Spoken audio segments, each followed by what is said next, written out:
production for the last few years. Over 3 lakh farmers committed suicide between 1995 and 2015. Studies show that 76% farmers want to give up agriculture. Cotton Guru has seen it all.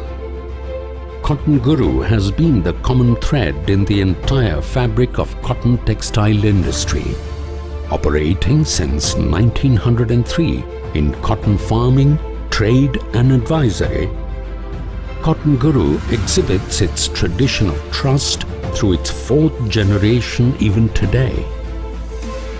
With rich experience in cotton grading and marketing, Cotton Guru is India's one and only certified cotton valuer. Cotton Guru, with its impeccable reputation, farm-to-factory expertise and a network that's developed over a century, continues to provide solutions for the entire supply chain of the Indian cotton textile industry with an aim to make India the world leader in cotton production and textile exports. During the last decade, Cotton Guru has personally met over 1 lakh farmers across 5,000 villages, conducting over 250 farmer training workshops.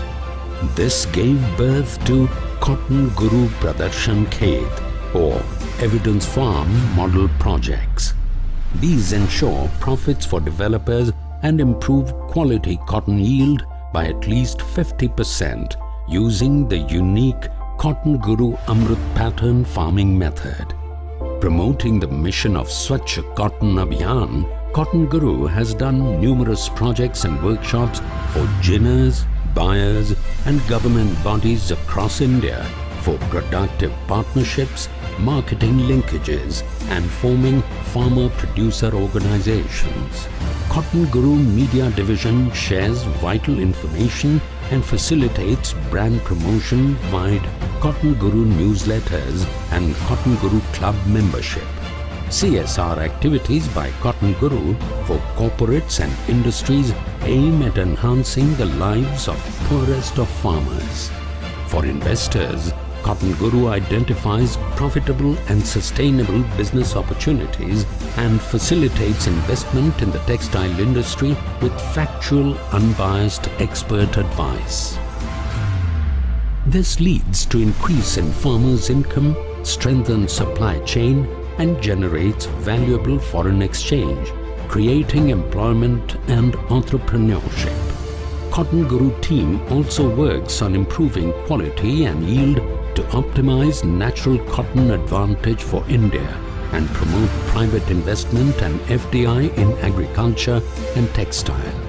Cotton Guru firmly advocates to the government that farmers only need best quality seeds of the latest technology and uninterrupted supply of water and electricity for profitable agriculture. Cotton Conclave is the only platform in the world which brings farmers, manufacturers, researchers, policymakers and investors together. Cotton Conclave provides an invaluable platform for stakeholders to network and farmers to market their cotton to India's biggest ginners at a premium price. White papers released during the cotton conclaves have proved to be a roadmap for farmers and entire cotton textile industry for profitable and sustainable business and for government to frame effective policies. Cotton Forum, formed during the Cotton Conclave 2019, comprises leaders of topmost associations of India. This forum effectively implements sustainable solutions to burning issues of farmers and the industry.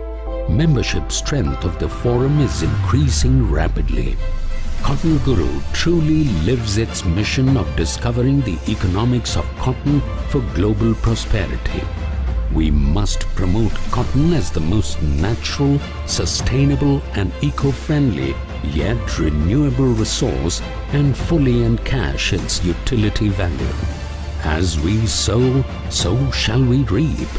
And it is high time we sowed the seeds of prosperity by leveraging the economics of cotton.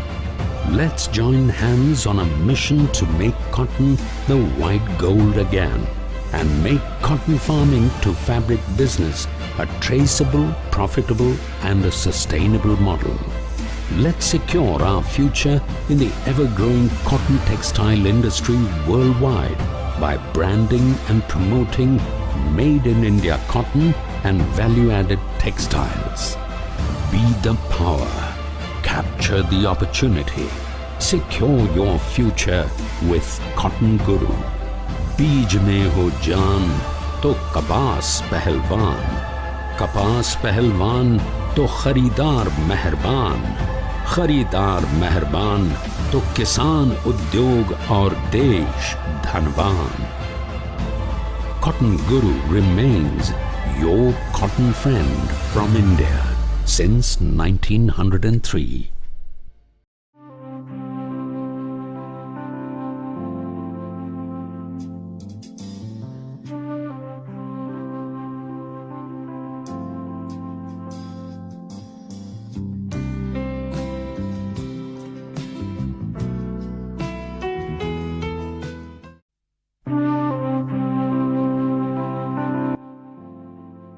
We are right now in village Gerad of Vidarbha district, Maharashtra, with one of the farmers, Vittal Shinde. You can see in the field, he has only taken first picking out of this field, and I don't think there's going to be more than 2 pickings that he can get. And the situation of the farm is really very poor.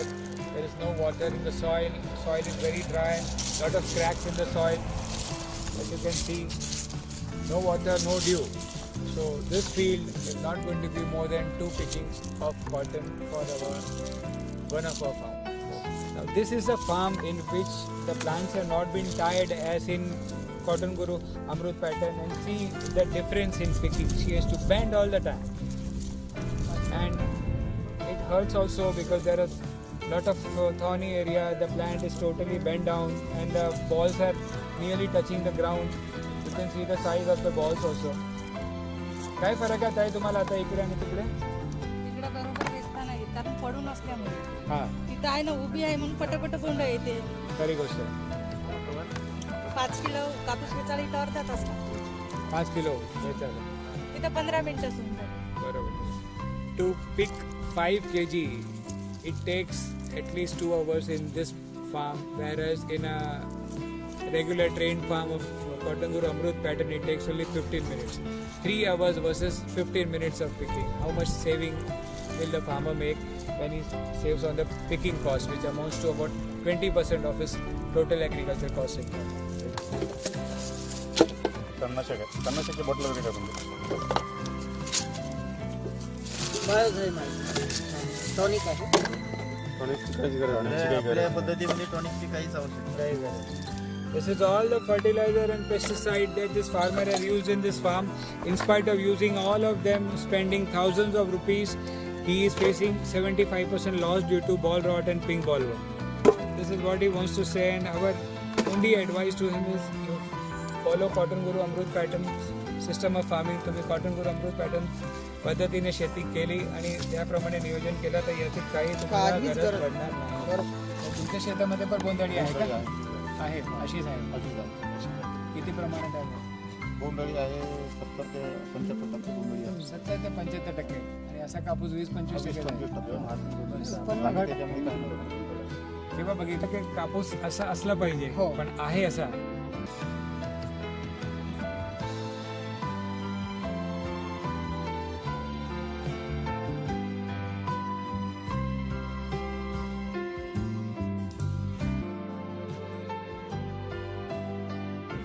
तुम्हाला हा कापूस असताना कसं हलकं वाटतंय का काय असं जड वाटतंय? सोपं आहे का बाकी इतर पराठीपेक्षा? इतर पराठीपेक्षा ते झोपली राहते, बांधली नाही ते.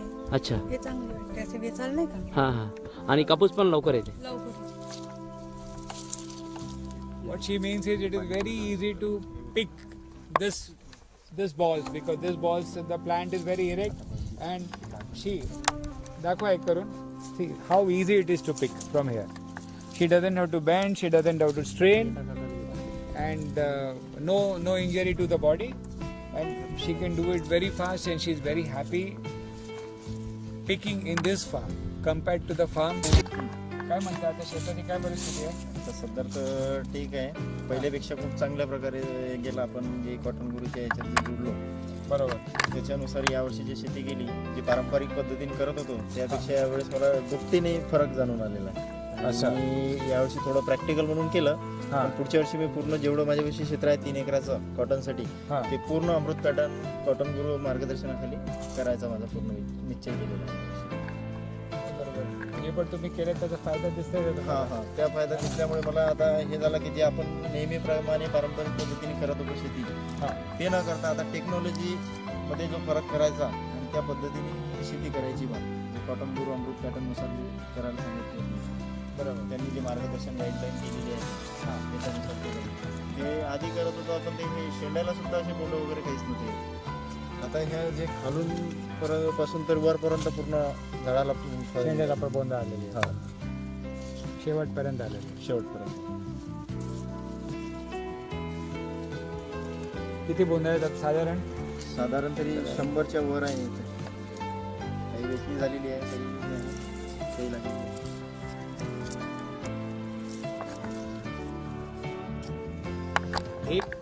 एक वेचणी झाल्यानंतर पण एका झाडावर 100चा वर बोंड आहे.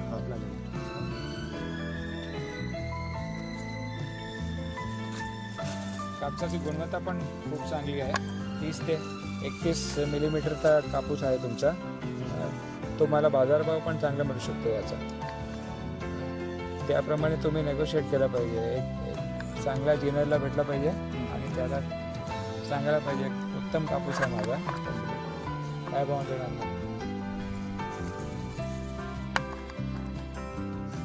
दलालला नाही विकायचं, व्यापारीला विकायचं नाही, व्यापारीला किंवा जिनरला विकायचं. 75 balls in one stem of this plant. You can see this plant has about 5 to 6 stems. So one stem at 75. Now we counting the other stem. 75. 3 acre plant. Only a 3 acre farm, but looking from above, it looks like it is a 10-15 acre farm. The production that we see is equivalent to at least 10 acre farm in the area around Vidarbha and around Maharashtra. So our intention is reduce the land, increase the productivity so that the farmer can take more and more produce. He can earn more out of other crops also, not solely depend on cotton, and whatever he sows in cotton should give him maximum results. The farmer must not make any loss in agriculture. Always agriculture should be productive and profitable for the farmer. शेतीमध्ये पैसे भेटले पाहिजे, नुकसान नाही झालं. हे एक व्यवसायच आहे. 1 रुपयाचे 3 रुपये झाले तर शेती परवडेल. तरच परवडेल. आणि develop this mission for we train farmers so that he can train other farmers. Ashish Hande, he has done excellent in his farm. 3 acre farm is not going to reap less than 30 quintals per acre. So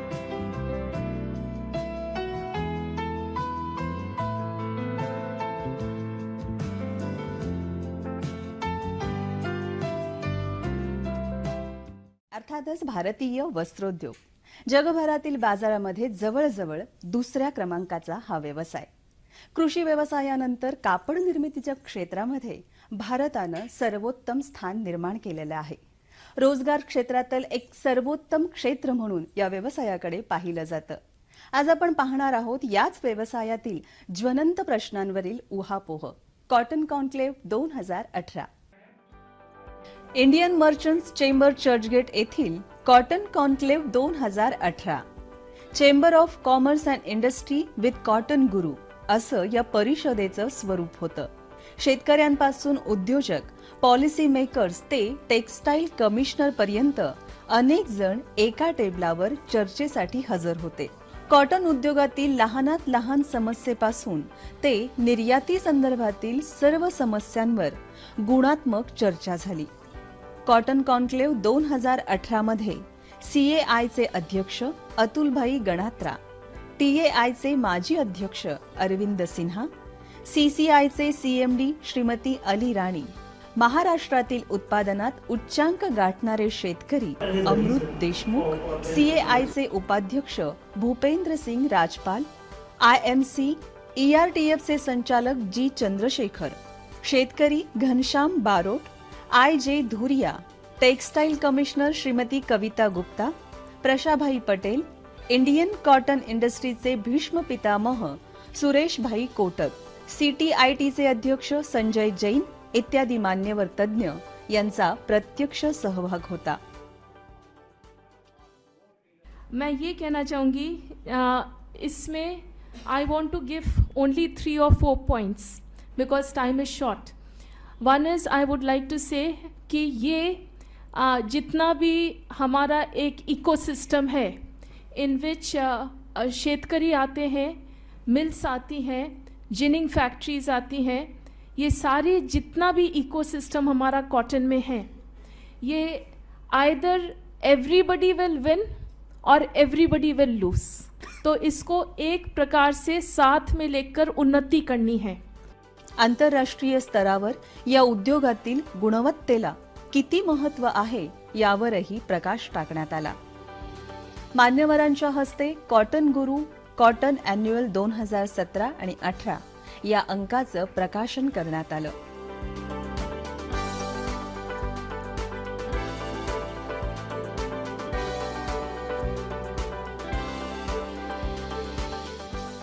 या परिषदेत recognition for excellence म्हणून निवडक व्यक्तींचा सन्मानचिन्ह आणि प्रमाणपत्र देऊन गौरव करण्यात आला.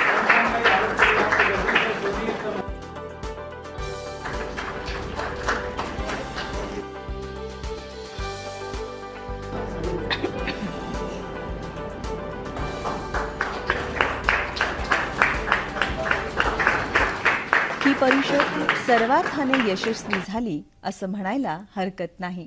My name is Chandrasekhar. I want to start by complimenting Cotton Guru and Manish Daga for organizing this event, which is in some kind of a stakeholder consultation for strengthening the cotton sector. We heard views of a large number of people.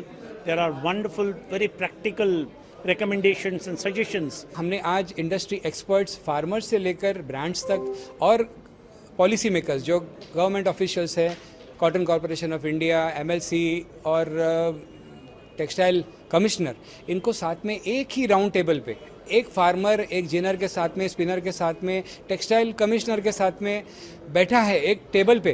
तो ये उसके लिए बड़ी बात है और एक spinner के लिए भी एक बड़ी बात है कि एक फार्मर कुछ शेयर कर रहा है सामने बैठ के. तो ये जो एफर्ट हमने लिया है इसका बहुत अच्छा रिजल्ट हमें मिला है. सबसे बहुत अच्छे सॉल्यूशंस हमें मिले हैं.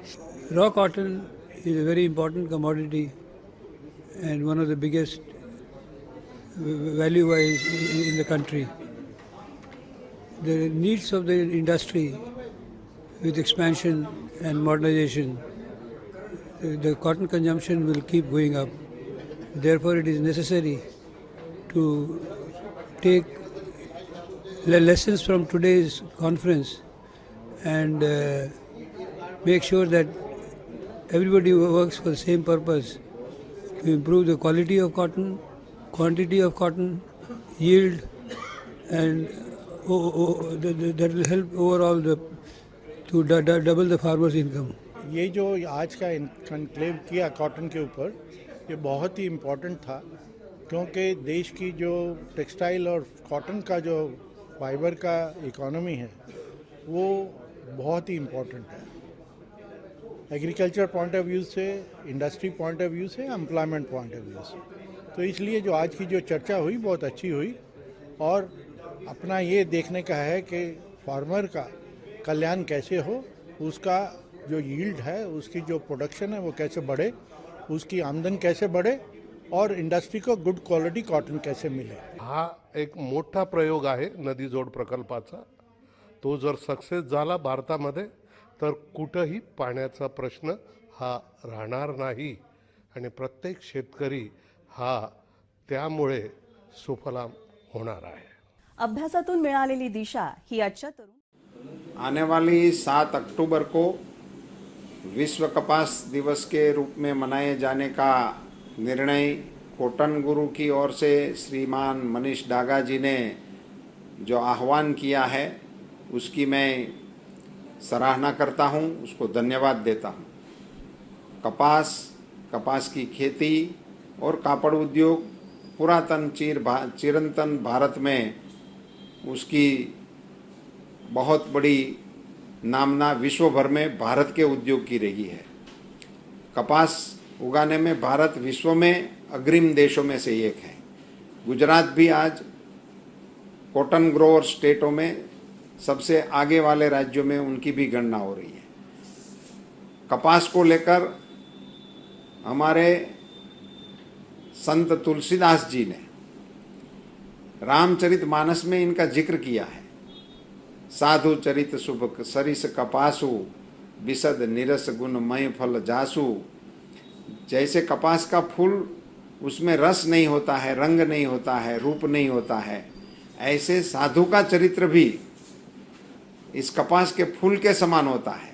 तो साधु के चरित्र को कपास के फूल के साथ उन्होंने तुलना की है। ऐसे कपास को विश्व कॉटन दिवस के रूप में मनाने का जो प्रयास औरंगाबाद में श्री कॉटन गुरु के द्वारा मनीष डागा जी कर रहे हैं, उनको मैं बधाई देता हूं और सबको अपील करता हूं कि जिन जिन लोगों को अवसर मिले वो सब उत्साहभेर इस कॉटन दिवस की, कपास दिवस की, विश्व कपास दिवस की उस उजवनी का हिस्सा बने, उसके सम्मेलन में भाग लें। धन्यवाद। आने वाली 7 अक्टूबर को जैसे बताया कि विश्व कपास दिन के रूप में मनाने का श्री मनीष डागा जी ने कॉटन गुरु के फर्म के नाम से औरंगाबाद में मनाने जा रहे हैं, उसी के साथ मुझे बताते हुए बहुत हर्ष हो रहा है कि हमारे आदरणीय प्रधानमंत्री जी ने अभी अभी ही देशवासियों को एक अपील की है कि जो एक ही बार उपयोग में आता है ऐसे प्लास्टिक से हमें दूर रहना चाहिए, उसके प्रयोग से हमें बचना चाहिए। तो ऐसे SUP जिसको कहते हैं कि एक बार ही यूज में लेने वाले प्लास्टिक से मुक्त रहने की जगह पे जहां ऐसा प्लास्टिक का उपयोग हो रहा है वहां हम कॉटन का, कपड़े का, बैग का, पैकिंग मटेरियल का उपयोग करेंगे तो हमारे कॉटन उद्योग को भी बल मिलेगा, हमारे कॉटन ग्रोअर्स किसानों को भी इनसे फायदा होगा। तो ये मुझे लग रहा है कि विश्व कपास दिन की उजवनी हमारे प्रधानमंत्री जी की अपील को भी मदद करने वाली सांप्रत एक अच्छी घटना घटेगी, ऐसा मेरा मानना है। इसी के कारण मैं मनीष जी को और कॉटन गुरु फर्म को अभिनंदन देता हूँ।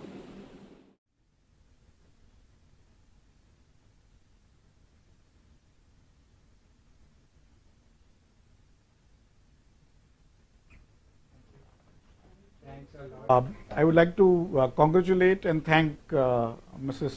Chaya Daga for coming out with a unique concept of naturally colored cotton in earth color.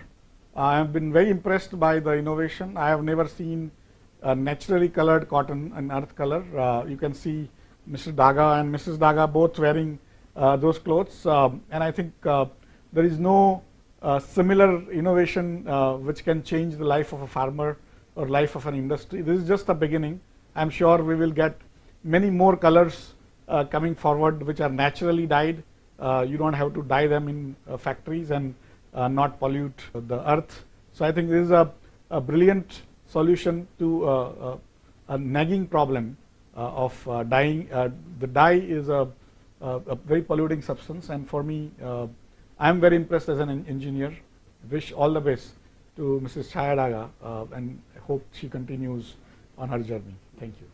Thank you, Ashish bhai. It's a small token of gift from us. Thank you. Handkerchief from naturally. Cotton નું છે એટલે તમને use કરવા માટે તમે યાદ કરશો. Wonderful. These are the handkerchief. Handkerchiefs. Very good. Tissue paper થી 300 billion trees cut થાય છે every year. So we strongly propose કે cotton handkerchief લોકો ફરીથી યુઝ કરતા થઈ જાય તો લાઈફ બી સારી છે. Eco friendliness concept is also served. Wonderful. Thank you so Thank much, you. sir. Right. World Cotton Day of 7th October, where the international communities are gathering to discuss, identify, appreciate and locate more and more advantages, attributes and the possibilities of cotton which can serve the economic and social conditions of the society. The recent effort by Cotton Guru create an ambience and a platform at the farmer's level. Because farmer is the producer, in our culture, farmer is Brahma, that is a creator. At the creator levels, the kind of ambience that has been created the credit goes to Manish Daga of Cotton Guru. We are hereby launching the garments from this natural color cotton.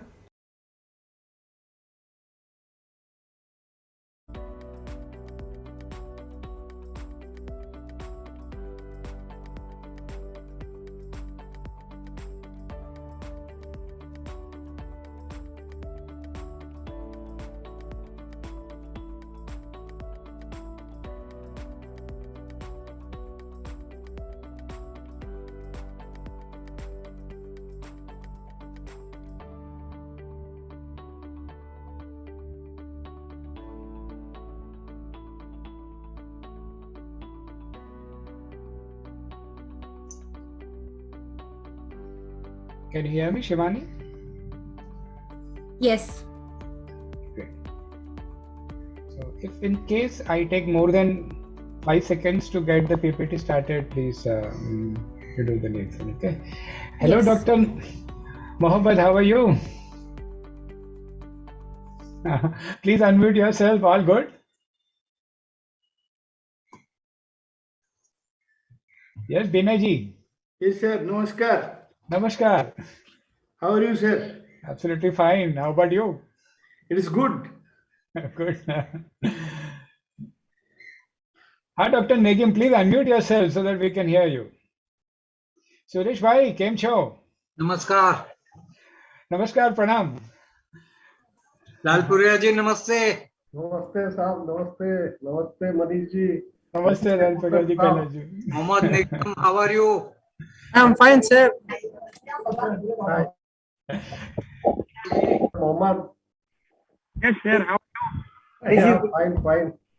Manish ji, good evening. Good evening, Ganesh ji. All well? All well, sir. Dinesh sir, good evening. Good evening Good evening, Ganesh ji. So nice to see all of you together. Huh? Yeah. Yes, we will start on time today. Many people have already logged in. And Shivani, are we ready? Yes, sir. Another 1 minute. I'll start with the timer. Sure, sure. Sudhir ji, have you logged in? Yeah, I have logged in. Good evening. Good evening, sir. Most welcome to you. How are you? Gandhi Jayanti आती है और मैं आपको देखता हूँ तो वापस एक बार रिपीट करने का मन होता है. You look so much like him. Manish sir, it's 6:30. We'll be starting. I would request everyone to be muted until needed. Yes. Sure. Please, everybody. I hope everybody is briefed up.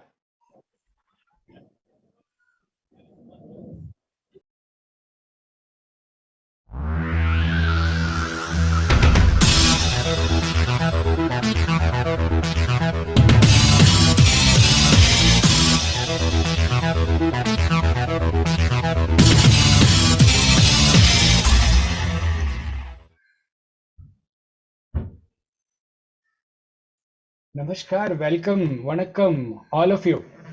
और भारत में रहकर इस कार्यक्रम को attend करने वाले and all those people who are outside India still attending the programme, welcome and good evening to all of you.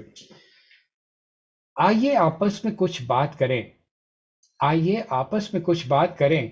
कुछ देर यूं ही हम आपका दीदार करें. मिलती है जिंदगी कॉटन और टेक्सटाइल में बड़ी मुश्किल से, फिर क्यों न मिलजुल कर इसका श्रृंगार करें. Why do we have to cry about what we do every day and what we are going to do for most of our lives? We are all born in cotton, born in textiles, or chosen cotton and textiles as our favorite sector or sector of choice.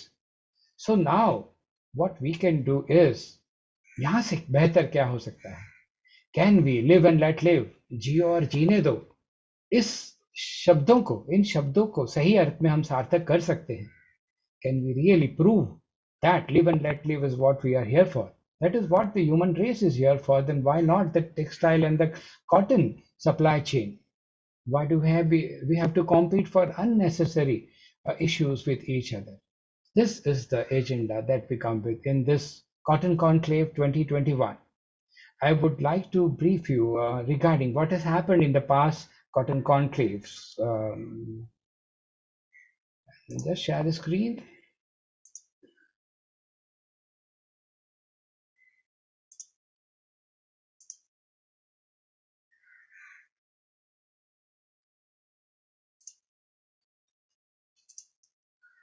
So here we go, Cotton Conclave 2021. The name that ICAC has given to this year's World Cotton Day is Cotton for Good. We will also highlight why Cotton for Good and what actually they mean by Cotton for Good. So we start with Cotton Conclave 2018. What was the agenda? Doubling farmers' income. Easier said than done, but that was the agenda we came up with. We had to highlight the burning issues facing the industry and the agriculture sector. The second agenda was reducing the grave disparity in cotton ginning and spinning for the purpose of eliminating adulteration, contamination, and malpractices. All this was happening because there was grave disparity, and was there any way or any roadmap that we could come out during this Cotton Conclave 2018 with the brilliant thought leader that we had in that time. Then we came out with a white paper. The white paper released at the end of the conference clearly highlighted what needed to be done. This was circulated to all the industries, government associations, research associations, many of them validated it and accepted it. The main issue that came out was agriculture by design. Is it possible to give demand in advance so that the farmers can plan their agriculture? That is surely possible, I think. And awards were distributed for best farmers, best ginners. The ginner that you see in the picture below on the left side is making contamination-free cotton now. So this was the outcome of 2018 Cotton Conclave. Then came Cotton Conclave 2019. Agenda: unlocking the economic potential of cotton, making cotton and textile industry the darling of investors. The plethora of invitees to this event was farmers, ginners, spinners, brands, government officials, and investors. Those were added in this year. The investors came and they shared what they needed so that they could invest in the textile industry. And one exceptional thing happened during that event was there was a live auction. Some farmers came with the kapas and Pasha Bhai Patel leaded them, and we auctioned that kapas at 500 rupees above the market price. Then came Farmathon 2019 on World Cotton Day, world's first ever farmers marathon to celebrate the World Cotton Day. 500 farmers from across Maharashtra gathered and they ran. The farmers actually ran the marathon. 65 women ran the marathon, and this was highlighted in so many about 4 TV news channels and over 15 print media. The event was a success with the farmers because the agenda was, yes, we are ready. Is the industry ready? There was no demand, no subsidy asking, nothing, but only to show that we are ready. And this is just a glimpse of what the leading newspapers published regarding the event. BSc was the main supporter of the event. CCI supported the event. There were many people who supported. Suresh Bhai Kotak had blessed and totally guided us throughout this event at what was best possible. Natural colored cotton garments were launched during this event also. They were designed differently for all occasions, for all genders, and they were launched during this event. That was another happening for that event. Then we come to Cotton Conclave 2020, branding of cotton value-added products. Amul model, everybody knows Amul is a milk product company, but Amul model is a very, very fantabulous model, and we advocated that there should be an Amul model in cotton for White Revolution 2.0. Creating small models for reference. How can we start? We can start by creating small models. And awards were given to farmers like last time, but this time we added farmer producer organizations.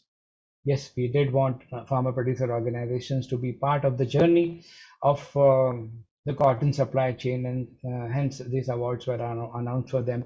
Fantastic representation. About 100 farmer producer companies applied and 3 were awarded. Cotton Conclave 2021. What do we have now? Cotton for good, as I said. Why, what for, and what difference can it make to our lives is what we are going to discuss today. Unlocking the socio-economic potential of sustainable agriculture for global prosperity. I invite you to focus on these two new words, socio-economic, not only economic. Our responsibility also lies socially. So we have added that concept and global prosperity with sustainable agriculture. Does that have any link? The thought leaders today will deliberate and share their expertise on this subject. And branding India. So cotton for good. We see what happens, what is happening around the world. Climate change is causing havoc. What was happening in decades is happening in months now. Forest fires, droughts, cyclones, typhoons, excess rainfall, and without warning. What can change is cotton. Cotton is a sustainable fiber, a breathable fiber, a thermostatic fiber, heat conductor, whatever you say, everybody knows, but very few of us believe can cotton do something for climate change. It certainly can. We will also highlight some points during this Cotton Conclave 2021. What are those aspects? I invite you to one more innovative product. Like I said, creating models like Amul. The small model has been started by Cotton Guru. It is the Cotton Guru Pradershan Khet or Model Farm and Training Center. We have them across India. In every project that we do, we have one such model farm, but we have developed a very large scale farm this year, 35 acres in Ghatanji, 100% rain-fed area, 100% tribal area, where we have developed this model farm, and it is for everybody to see. Everybody is welcome to visit that place and have a look what is happening there. Regular farmer trainings, farm level trainings, and technology implementation is happening. This is the current photo on the left side of the farm. In spite and despite of heavy cyclonic rains, the wettest September in history of that place, we were still able to do something, because here we work on soil, seed, climate change, agriculture. Every experiment that we have ever thought of, we try to implement on this farm. And last comes contamination-free cotton. The picking that will happen, this is one of our other farms where this picking has happened, and we will do similar type of contamination-free cotton picking, processing, and baling in this Cotton Guru Pradesh Khet model project also. What have we done for the corporates? Yes, if you are a corporate, if you're willing to get into agriculture, modern commercial agriculture is the need of the hour, is also the flavor with so many brands and corporates, turnkey project for corporates and brands. One of the example is a 100-acre plot we developed for a corporate last year, barren land, 100%. You can see the tree on the backside, not a single leaf, 3 years of drought, and 5 months down the line, you can see this actual photograph of that farm. Everything is recorded, documented, even by TV channels. So a good opportunity definitely for the corporates to get directly involved in the supply chain. The newness that we try to incorporate here and bring to your notices, please give significance to farmer producer organizations. They are your vehicle to success. If you have to work with farmers, it is not possible to work with individual farmers. So we made a Cotton Guru Maha FPO Federation. It's a farmer producer company under which there are over 100 farmer producer organization. Under them are over 1 lakh farmers, and some farmer cooperatives and women self-help groups. It helps them integrate into a very strong branded approach, a professional approach, and a market phase. So what we started with Cotton for Good people, that is the social responsibility, planet, environmental responsibility, profit, economic responsibility. All of this are incorporated in Cotton for Good. Cotton justifies all 3 of them. And we as a Cotton Guru Parivar or a Cotton Guru family advocate strongly that yes, cotton is the most sustainable and renewable resource that we have. 50% to 60% of the spinning industry uses cotton. 80% of the fiber usage natural fiber usage across the world is in cotton. So it is a very strong pitch for cotton, which it itself justifies. Thank you for being patient during this presentation. So now I will invite you to have a look at a small film that was taken during the Farmathon 2019, which was telecast live in Geneva during the World Trade Organization celebrations there. I was one of the invitees there. I could not manage to go. I said because it was only for 2 minutes that they might have allowed me to speak there, but I took their permission and we officially hosted the Farmathon in Aurangabad that was telecast live there. Please have a look at that event. It will highlight whatever I have said during the last 10 minutes to you.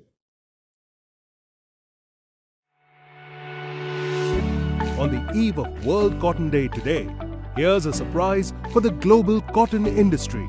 We are all set to produce as much cotton that can cater to the entire global demand with a quality that can match global standards. Wondering who we are?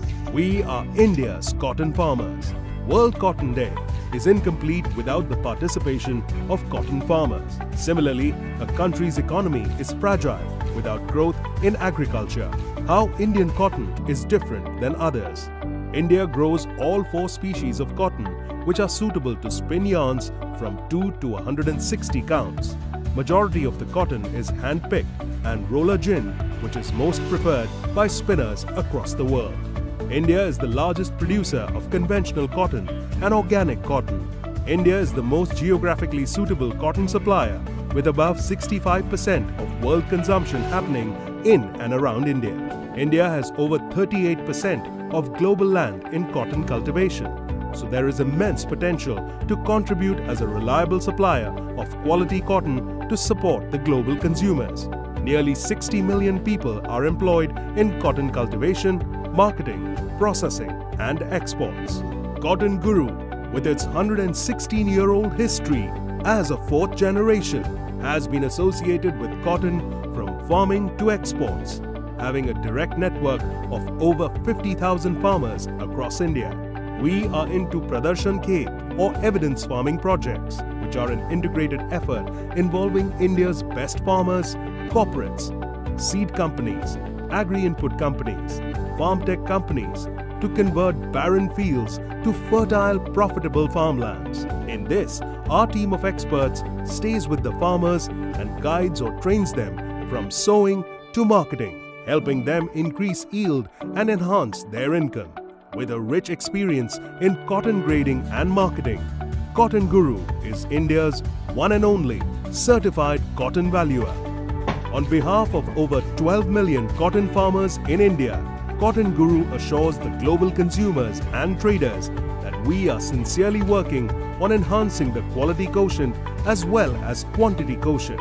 While you are attending this conference on the World Cotton Day today, we have been organizing Farmathon, a first of its kind farmers marathon in the world, to promote cotton as the most natural, sustainable and eco-friendly renewable resource and fully encash its utility value. In collaboration with Surcot Research Institute as developer, Kotak Commodities as incubator, and Cotton Guru as the designer, we are soft launching our unique range of garments made from sustainable and eco-friendly, naturally colored cotton. Yes, you heard it right. Naturally colored cotton manufactured without using dyes and chemicals, with the wholehearted support by the Indian government for promoting Make in India cotton and value-added textiles. Cotton Guru invites you all to join us in our mission of encashing the economics of cotton for global prosperity.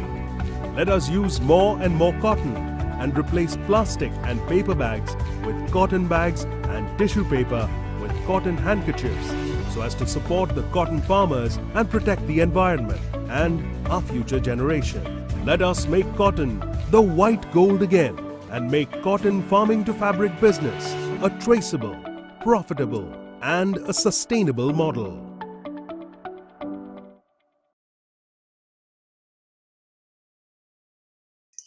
Easier said than done. Traceable, sustainable and still profitable. All these three words together, put together, can mean the world for every industry and for the farmer also. But is it possible? And if it is possible, how? And what should we do is the main content of today's event. So without much ado, I now invite our first speaker, Mr. Kai Hughes from ICAC, the Executive Director.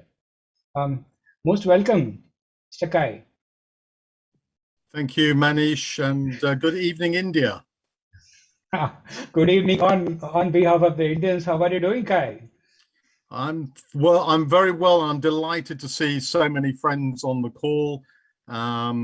It's been really good to be able to speak to you in India, and also to you, Manish. You know, we're very proud of our cooperation, our MOU with you, and we're also very proud of all the projects that ICAC does in India to help small farm holders, particularly around the cultivation of organic cotton, which you've mentioned.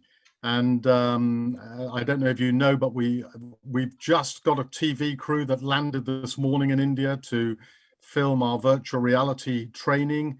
And Dr. Keshav Kranthi is on his way today to India. So India is very much in my focus at the moment, especially as you've managed to put a quarantine on all Brits. So that meant, unfortunately, I'm not able to attend and come to India, but all my non-British staff are able to go, and I'm sure they're enjoying it. They've already sent me pictures of beautiful beaches and sun, and I'm here in England in the cold and the wet.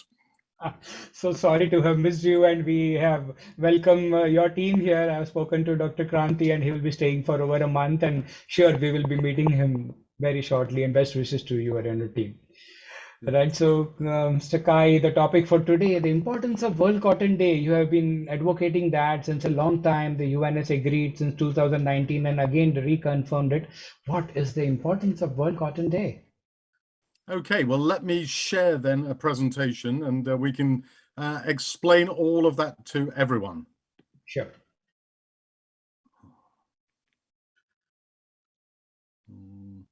He says he's got to find the presentation at first. That would help. No problem. We have a backup if there is an issue. No. It's just I've got too many things open on my screen. So let's have a look. Come on, there it is. Maybe no, it's not there. It's the screen.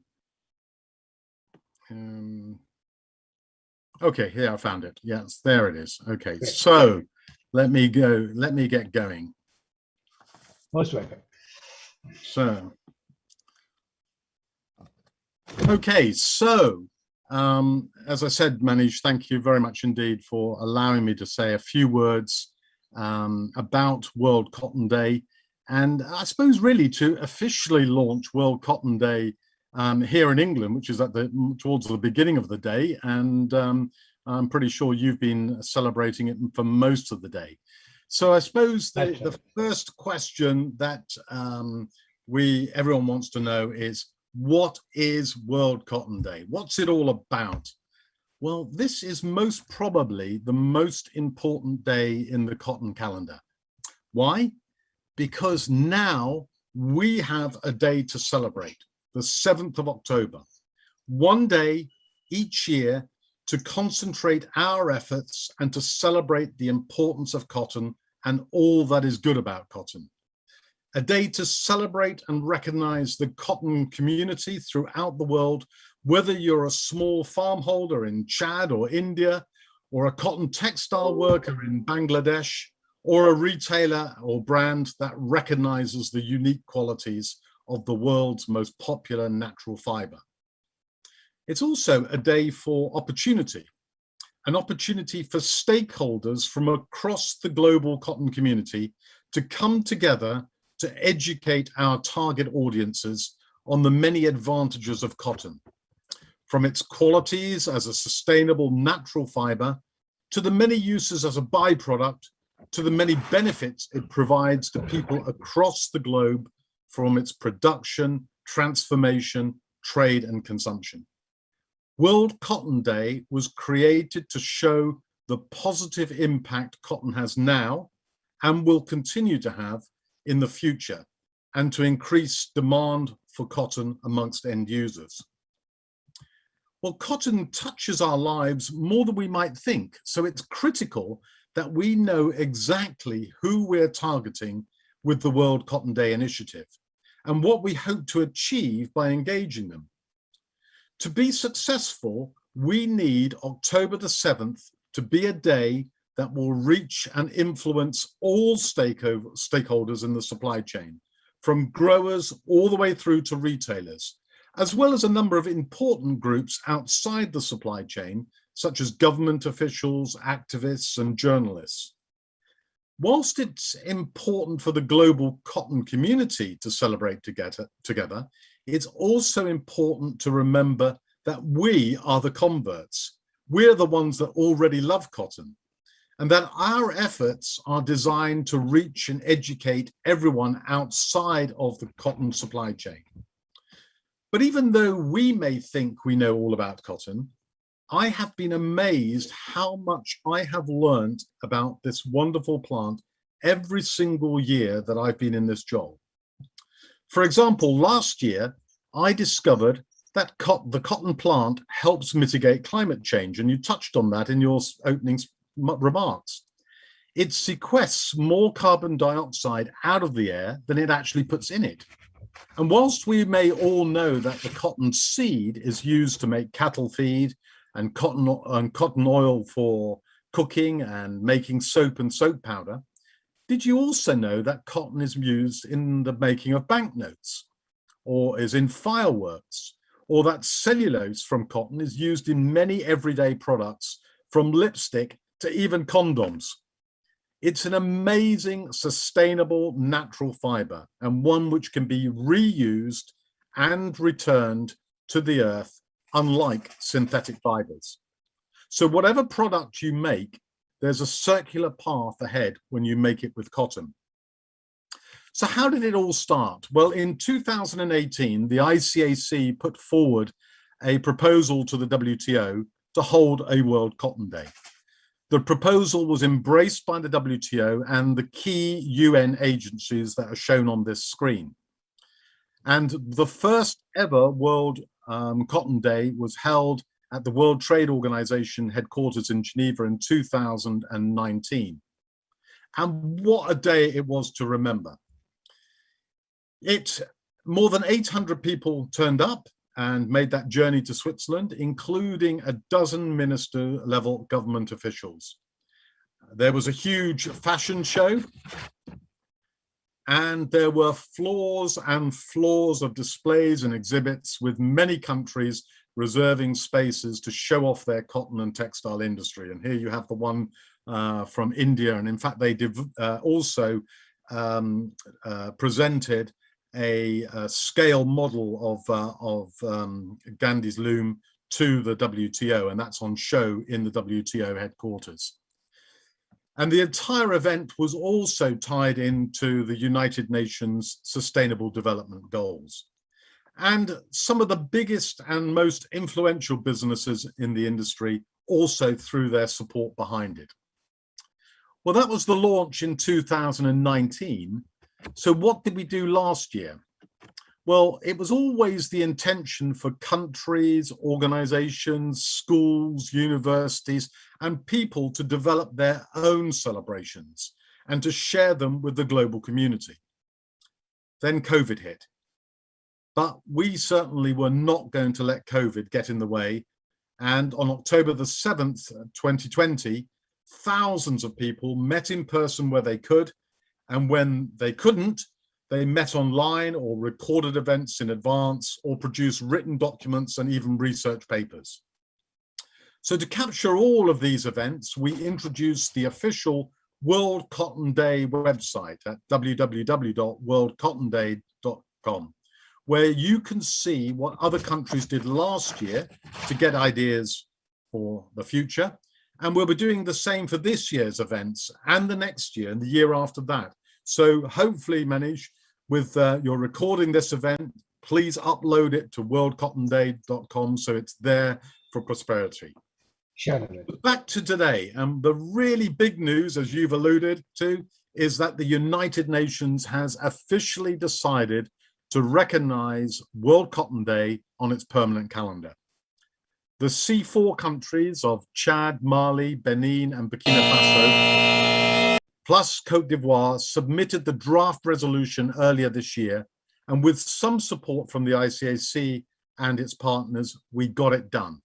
Now, the United Nations has elevated World Cotton Day to its new permanent place alongside such days as International Literacy Day, World Mental Health Day, World Water Day, World Wildlife Day, and many other high-profile and deserving causes. And it might just be worthwhile reminding ourselves why certain subjects deserve recognition by having a permanent day on the United Nations calendar. And this quote is on the United Nations website. World Cotton Day started as a celebration, and that is still the core point of everything that we're doing. But it is also about educating people about all that is good about cotton and to increase demand for cotton.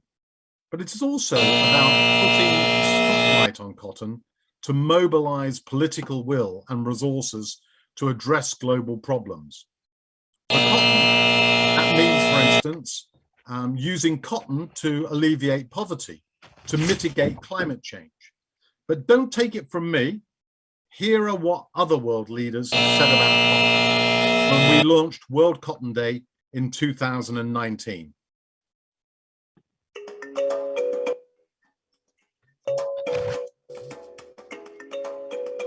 Just about everywhere humans live, cotton and its products are processed, transformed, and traded.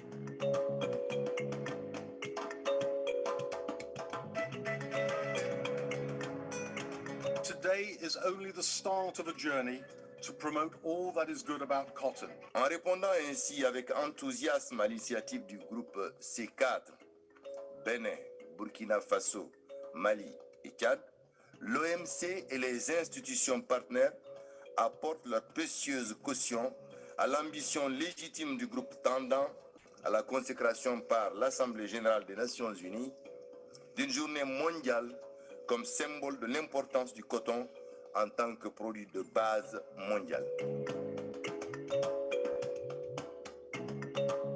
Cotton is textiles, cotton is food and energy, and cotton is also trade.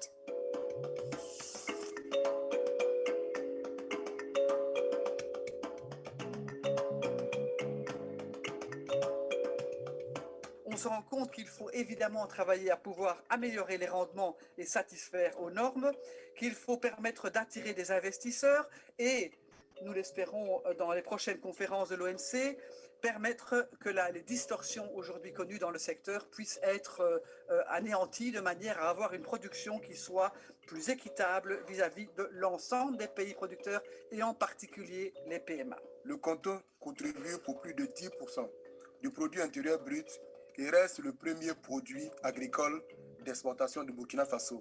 Il fait vivre plus de 4 millions de personnes, contribuant ainsi fortement à la réduction de la pauvreté et à une croissance inclusive.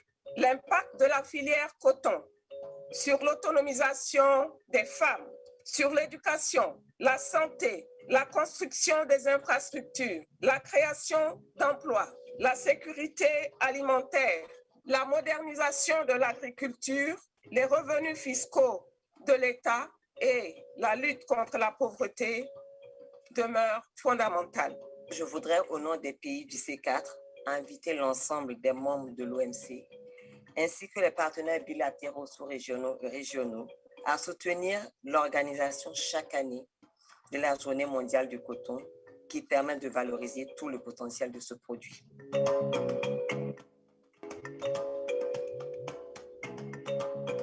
O Brasil saúda a criação do Dia Mundial do Algodão, marco para o diálogo e a cooperação entre todos os países e organizações com interesse comum no fortalecimento da cadeia produtiva do setor.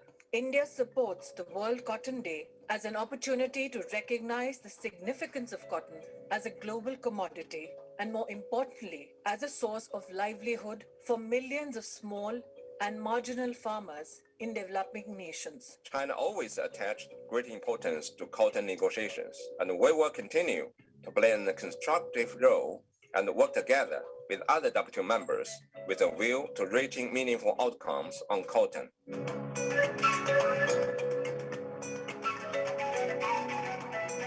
It is my hope that World Cotton Day will become a platform to bring together the cotton trade and development communities to foster greater value addition and value capture in developing countries.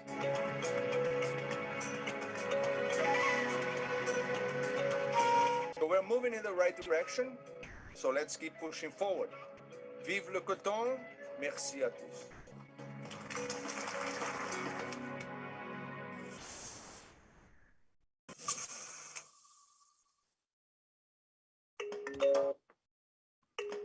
Oops. So with that, Manish, vive le coton. Let's get the party started. And thank you, Manish, for allowing me the opportunity to say a few words. And also my congratulations to you for everything that you're doing for cotton in India. And we're very proud of our role in trying to support you and support small farm holders in India in this very important natural fiber. Thank you. Thank you, Kai. We will do it together, and along with all of those present today, I invite all of you to be part of this mission. And thank you for sharing your journey, how you got it certified and notified. That was really interesting, Kai. So then we come to the next speaker of the day, Dr. Keshav Kranti, whom Kai you just mentioned. He's traveling to India, so he has excused himself for not being physically present, but he has sent a very strong message, and I would like all of you to see what the message is all about.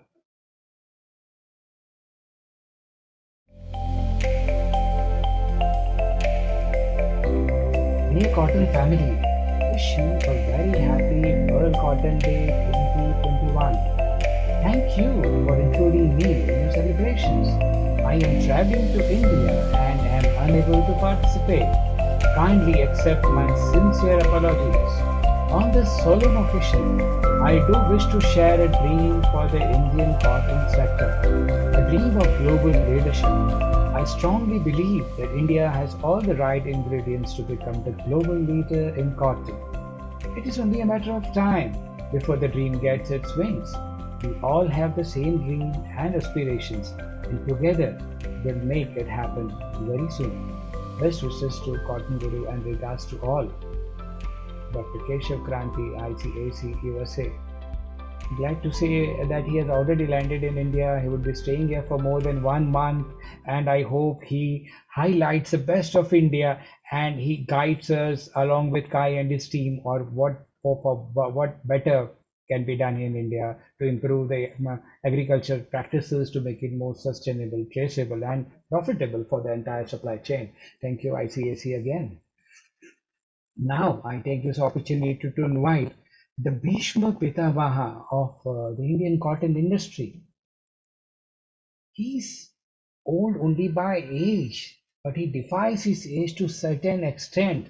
The curiosity that he has is of a 5-year-old child. You will never know when he speaks or when he expresses himself that he has the experience of over 70 years of active participation in the Indian cotton textile industry, because he's still curious to know so many things. I invite Shri Suresh Bhai Kotak, chairman of Kotak and Company, and absolute family for me. Suresh Bhai, please share your views on Sattvic cotton is equal to Saksham cotton. Is it really possible? Thank you, Manish Bhai. And dear friends, I see around Mohammad Nigam. I am also glad to have my great friend Pradeep Kumarji Agarwal and also Kai Yujis, as well as Ganesh Kasekar.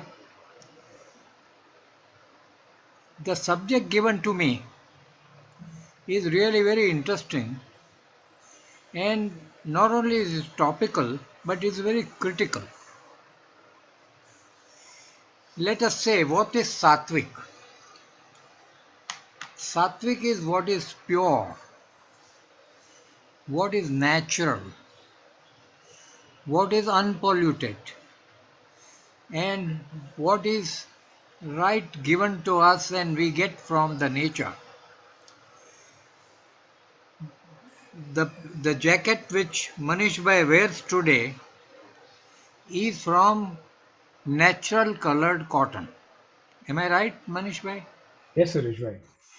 Now this is a project initiated by our dear Prime Minister Narendra Modi, and also we are carrying forward to its improvement, improvisations, and trying to work out how it can become a commercial proposition. The organic cotton is another point of Sattvic. Sattvic in the various religion, and especially Indian religion, there are three gunas, that is three virtues. One is Sattvic, one is Rajas, and one is Tamas.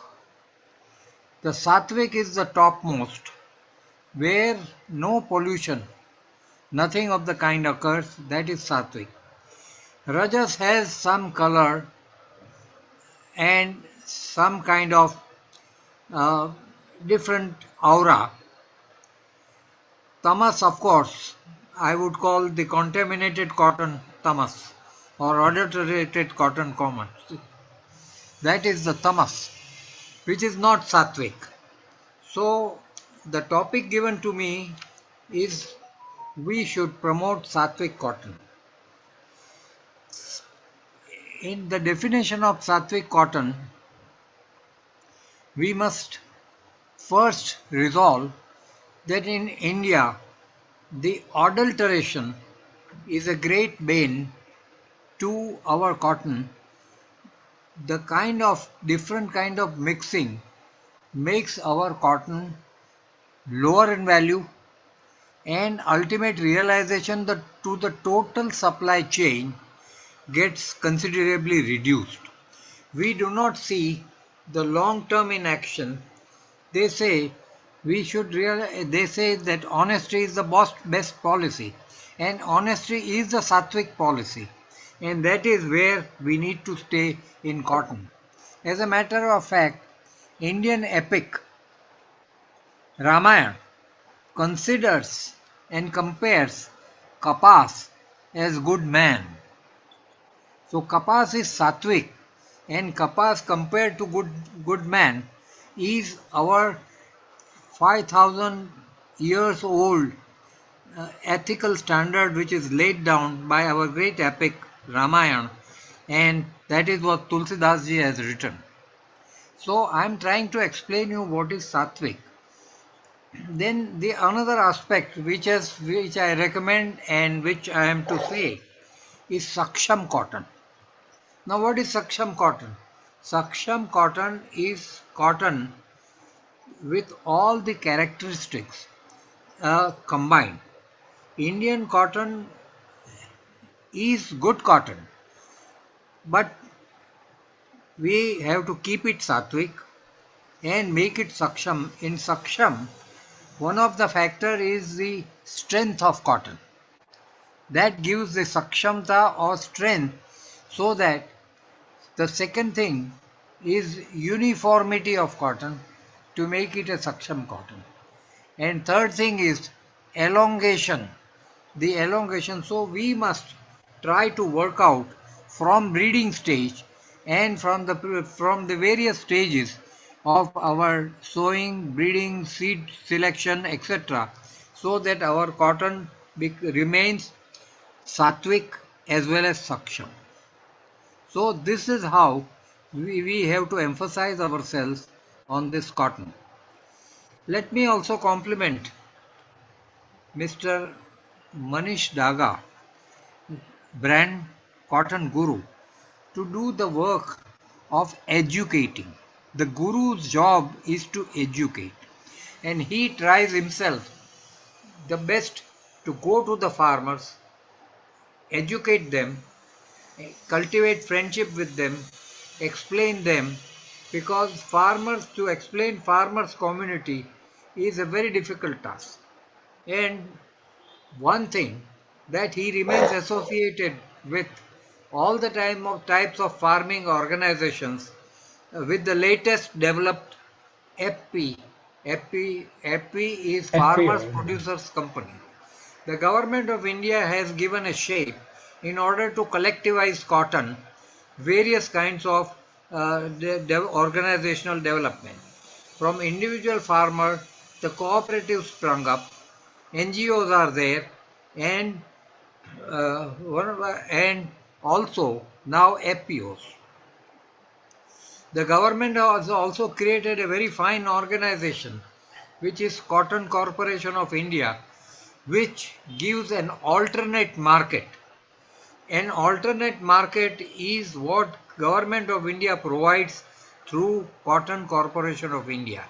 So these are all various frameworks ultimately which helps the farmers, and in order that everything gets synthesized, coordinated, and people are educated, the farmers are educated, the industry is also given a helping hand, and there is a link between farmer and the industry, the friends, the cotton activists or cotton dedicated people like Manishji has a great commendable strength.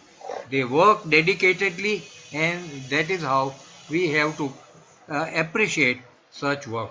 That is how I appreciate, and that is how I describe the Sattvic cotton as well as the Saksham cotton. I understand he has a huge assignments with the industry as well as project farming, and he is helping all kinds of farmers organization, FPO, which is of a corporate nature. I think this should be enough for today. And thank you very much. Jai Hind, Jai Maharashtra, Jai Hind. Thank you. Thank you very much. Thank you, Suresh Bhai, for your blessings. Throughout our journey here, you have been extremely involved, helpful, and helpful to such an extent that you have on the right path. Really appreciate that. So this was Suresh Bhai Kotak, Chairman, Kotak and Company. I come to the next speaker here, Pradeep Kumar Ji Agarwal, Cotton Corporation of India, CMD. Welcome, Pradeep Ji. Good evening, Dagaji. I'm audible. Good evening, Pradeep Ji. Yes, Pradeep Ji, you are absolutely audible. I invite you to speak because you have been such a strong advocate of farmers' best interests, and I also congratulate you for being able to sell 22 million bales of cotton in last 15 months, an extraordinary achievement. On behalf of all of us, please accept our hearty congratulations, Pradeep Ji. Namaskar, Dagaji, and I express my sincere thanks to the entire cotton value chain who supported me in disposing this huge stock. It was a Herculean task for me last year. Yes, it seemed very improbable, but you did not dispose it. You actually sold it with all your might and right. Yeah. Sanjay ji would agree with me. It has not been sold. It has been properly utilized by the mill. Because the entire value chain has been benefited this time. Sir, you marketed the cotton. No, sir. No, sir. You marketed the cotton well to the best interest of the consumer and the producer. Thank you. Thank you. रहने वाला पछताया था. Those who did not buy really repented. That is the positive side to it. Pradeep ji, please highlight, your views you have shared with me over the phone and during our personal meetings. Should there be a separate MSP for organic cotton? What are your views on that? I think that there should be a separate MSP, though it may not be used in any way because already the capas of MSP it's ruling much above. But it's a niche product. Although we should try to get a separate MSP for it, because there are various reasons why it should have a separate MSP. Because you know, the field preparation takes at least 2 to 3 years time, minimum 3 years time. The transition time is required. The farmer doesn't get anything.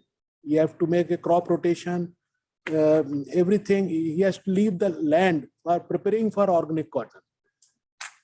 Similarly, the yield is very less in comparison to BT cotton. Right. Certain, I have noted certain points, because in India, almost 95% BT cotton is sown. Only 5% is hybrid or local cotton is there. Foundation of organic cotton includes local varieties, organic source of fertilizers, pest management, crop diversification, and crop rotation and intercropping. All these factors, if we take into account, it is a very costly affair for a farmer to go for organic cotton cultivation. And unless he is suitably compensated, what is the motivating force for him to go for organic cotton cultivation? And you might have seen the havoc created in last 6 months. The premium for organic cotton, which was 2,000 rupees, has gone up to 35,000 rupees. But the real benefit has not accrued to the farmer. It has gone to the people who have bought or kept with themselves. You agree with me or not? Because the smile is different. Right. I have been to so many farms and know so many farmers. I don't think even 5% have got any premium on their cotton. I think some institutional mechanism has to be evolved so that the farmers, at least they can be assured in case they don't get the price from market. There are some institution like CCI or other who can assure them to buy their cotton at least at MSP rate, which takes into account all cultivation cost and their family labor cost. And now it is a policy of Government of India to compensate the farmer at least 1.5 times of the A2 plus FL, means entire cost of production plus family labor cost. So this fairly compensate at least farmer to keep sustained interest in cotton cultivation. I think nobody has brought to the notice of CACP. Last time I mentioned this point, they asked certain information. I have given the inputs for ELS cotton as well as for organic cotton. I recommended a separate MSP for that. But I think they need to be informed in a big way. One group has to be constituted who are actually involved in cotton cultivation and its entire value chain, so that we can give the necessary inputs to the CACP who can consider these things, because they are taking normal cost. Can I conclude or can I continue for 2 minutes? No, please continue. Event team, please hold on. Yeah. So I am sure that the present system of fixing MSP is very rational. If we give the data-based information to the CACP, they will certainly consider.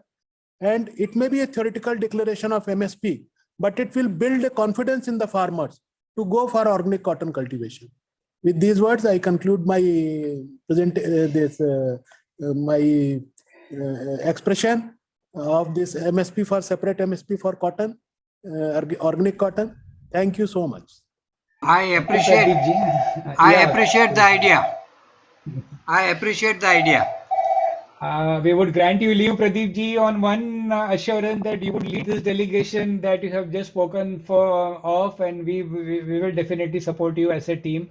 And the attendees of this Cotton Conclave are with you in this mission. I think that can do wonders if we are doing in a jointly we are doing it. Sure. And it is for the betterment of everybody, because we will be assured of retention. The industry right now bleeds from an interrupted supply and a fractured supply chain. Although we can feel happy that we are producing 50% of world organic cotton, but it is not the fact. The quantity is minuscule. You have to absolutely enhance this. Thank you so much. Right. Thank you. And we have Indian speakers and international speakers who would highlight the pain and what they have suffered or perceived. The next speaker is Shri Sanjay Ji Jain, TT Limited Managing Director. Most welcome, Sanjay Ji. Excellent. Excellent ideas, Pradeep Ji. Thank you, Suresh bhai. Sanjay bhai, most welcome. Thank you, Manish ji. You have represented so many associations in all capacities and mainly in prime capacities. You have met the right people at the right time and you are at the right place at the right time most of the time. So I take this opportunity in actually getting a views on the futuristic. It can be a threat also and it can be an opportunity also, connecting environmental social goals to SDG, social development goals for a better future. Is that the right time for India, or is it too early to speak on this subject? Wish everyone a happy Cotton Day and good evening to all. I won't name specific names because there are so many friends, so many seniors here. But speaking on a cotton platform is always like homecoming. It always gives me a very comfortable feel. Manish ji has given me a topic which even just defining that topic would take 5 minutes. So I'll keep it very brief. ESG or SDG all are finally merged, and if we take them together, the final word which comes out, how can we be more sustainable? How can we be more economic friendly? And I think so this is something which is crying out and telling us, notice me, notice me, notice me, before I make sure that you vanish. So it's something we have seen. Organic has come in India in a big way, maybe minuscule, but still we are an important global player. BCI is catching up in a very big way, especially after we saw organic prices go out of the roof and a lot of complications, issues coming in. When you see 10x grow price rise in anything in a short period of time. So it is something we cannot avoid, whether we like it or not, because our buyers will not allow us to avoid, whether it's organic, BCI. But most important thing, I think so, is a mindset change, which I'll request all people listening to me today or later on, that we need to change our mind that environment is there to stay. We have to be responsible, not because we want to be, but because the environment, the economic environment, the business environment will force us to be. So before we are forced or squeezed out, let's start taking steps. And I always believe, if you can't take big steps, you can't take major steps in anything you want to do in life. Can we at least take micro incremental steps? Let us incrementally do something better than yesterday, which is definitely a step towards being more responsible to environment. Financiers, investors, bankers, all stakeholders are looking for that ESG index, that ESG report, especially if you are a large corporation and you want more funds and you are part of the investing world. What exactly are you doing? What are your intentions? What are you saying? What are the steps you're taking? What is your vision? So I think so it's time for all of us. And I request Cotton Guru and other cotton associations, can we come up with actionable low-hanging fruits? It's nice to talk of big things, but can we talk of actionable and low-hanging things which a common person, a small company, a small ginner, a medium-sized trader, a mill, anyone in the value chain who can at least do something without it becoming a cost burden and a cost thing? And all the buyers who are here, I'd say, please, you are very sensitive, you are very demanding, and we welcome this gesture, but kindly don't at least make it cost neutral. We don't want to make money out of being more responsible, but don't squeeze people to find indirect ways of stating something and doing something else. I think so that's a very important thing which we need together as buyer seller to do. And I leave it here because time is short and I don't want the bell to ring, but I will just raise two more issues, though it's off my topic. Sure, GST, it's almost imperative that cotton base, which has stayed at 5%, may become 12% very, very soon. It's coming under the umbrella that we are correcting the inverted duty structure, but correction of inverted duty structure could be from 12 to 5 or 5 to 12. Currently, the thesis is to make it 5 to 12. And we already know cotton has almost doubled in 1 year. And the whole value added chain, whether I'm a garment branded manufacturer or a spinner, We all are facing this situation of how to manage this price rise and how to communicate. So kindly request all of you to strongly represent that we should keep cotton-based GST. I'm not saying we should have an unequal thing. Otherwise, cotton will slowly become just a rich man's commodity. And India, which discuss strength here, Rui, will lose that strength and it will become more just like anything else. And one more thing, again, just raising the point, Global Cotton Index, some of them would know I have been raising it since I was city chairman. I would request in this volatile world where we are connected to the globe, Indian players should have an equal opportunity to hedge global, not only hedge absolutely, but also hedge the global prices versus Indian prices. And that can only happen if a global cotton index is done. We need to educate participants and together we need to support it. Thank you very much. And once again, congratulations to Manish ji and Cotton Guru for this great initiative. और प्रदीप जी आपको special धन्यवाद. आपने जो किया मैंने भी नहीं सोचा था. It was done amazing. I've been noticing every step that you've been taking. It's been done in a very, very organized and thoughtful manner. And I'm not saying it because I'm CCI के MD है. मैं इसलिए बोल रहा हूँ because what I have noticed, sir. It's been something which has never happened in the past. Thank you, sir, and thank you, everyone. Thank you, Sanjay ji. You're such a dear friend, and you're from IIM, Sanjay ji. ये एक MBA का एक research topic हो सकता है CCI ने जो किया है, sir. And all of the speakers, I request you to stay with us. We have a lot of questions coming up. We will have a 5-10 minutes question and answer round at the end of this session. And if you are there, we would love to get your views on that. That was Sanjay Ji Jain, MD of TT Limited, and he is on board of so many important institutions across India. Our next speaker is from Bangladesh, Mehdi Ali Ji. Most welcome. Mehdi Ji. Thank you, Manish bhai. Thank you very much. Yeah, and yes, ex-president Bangladesh Cotton Association. He's in close relation with the consuming industry in Bangladesh, and he's very experienced, very influential in Bangladesh, but at the same time he's rooted to the ground and he has very good relations with the government also. I would like to hear your views. Any opening statement, Mehdi ji, and then the question. Okay. First of all, good evening to all gentlemen here. And many thanks to Manish bhai for organizing such a beautiful event and obviously inviting me here. And many thanks to the United Nations for declaring October 7 as a World Cotton Day. And I thank you to my friend Kai Hughes and his entire team of the International Cotton Advisory Committee for highlighting the importance of the cotton to the United Nations.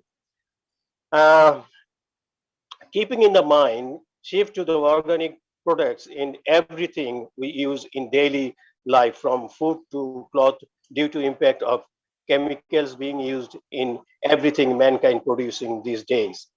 There is high demand of organic cotton. Globally, consumers, especially the new generation consumers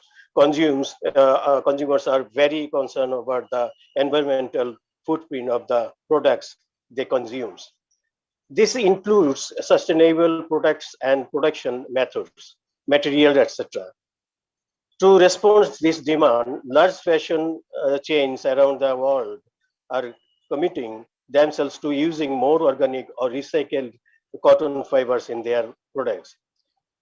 The increasing demand for organic cotton is helping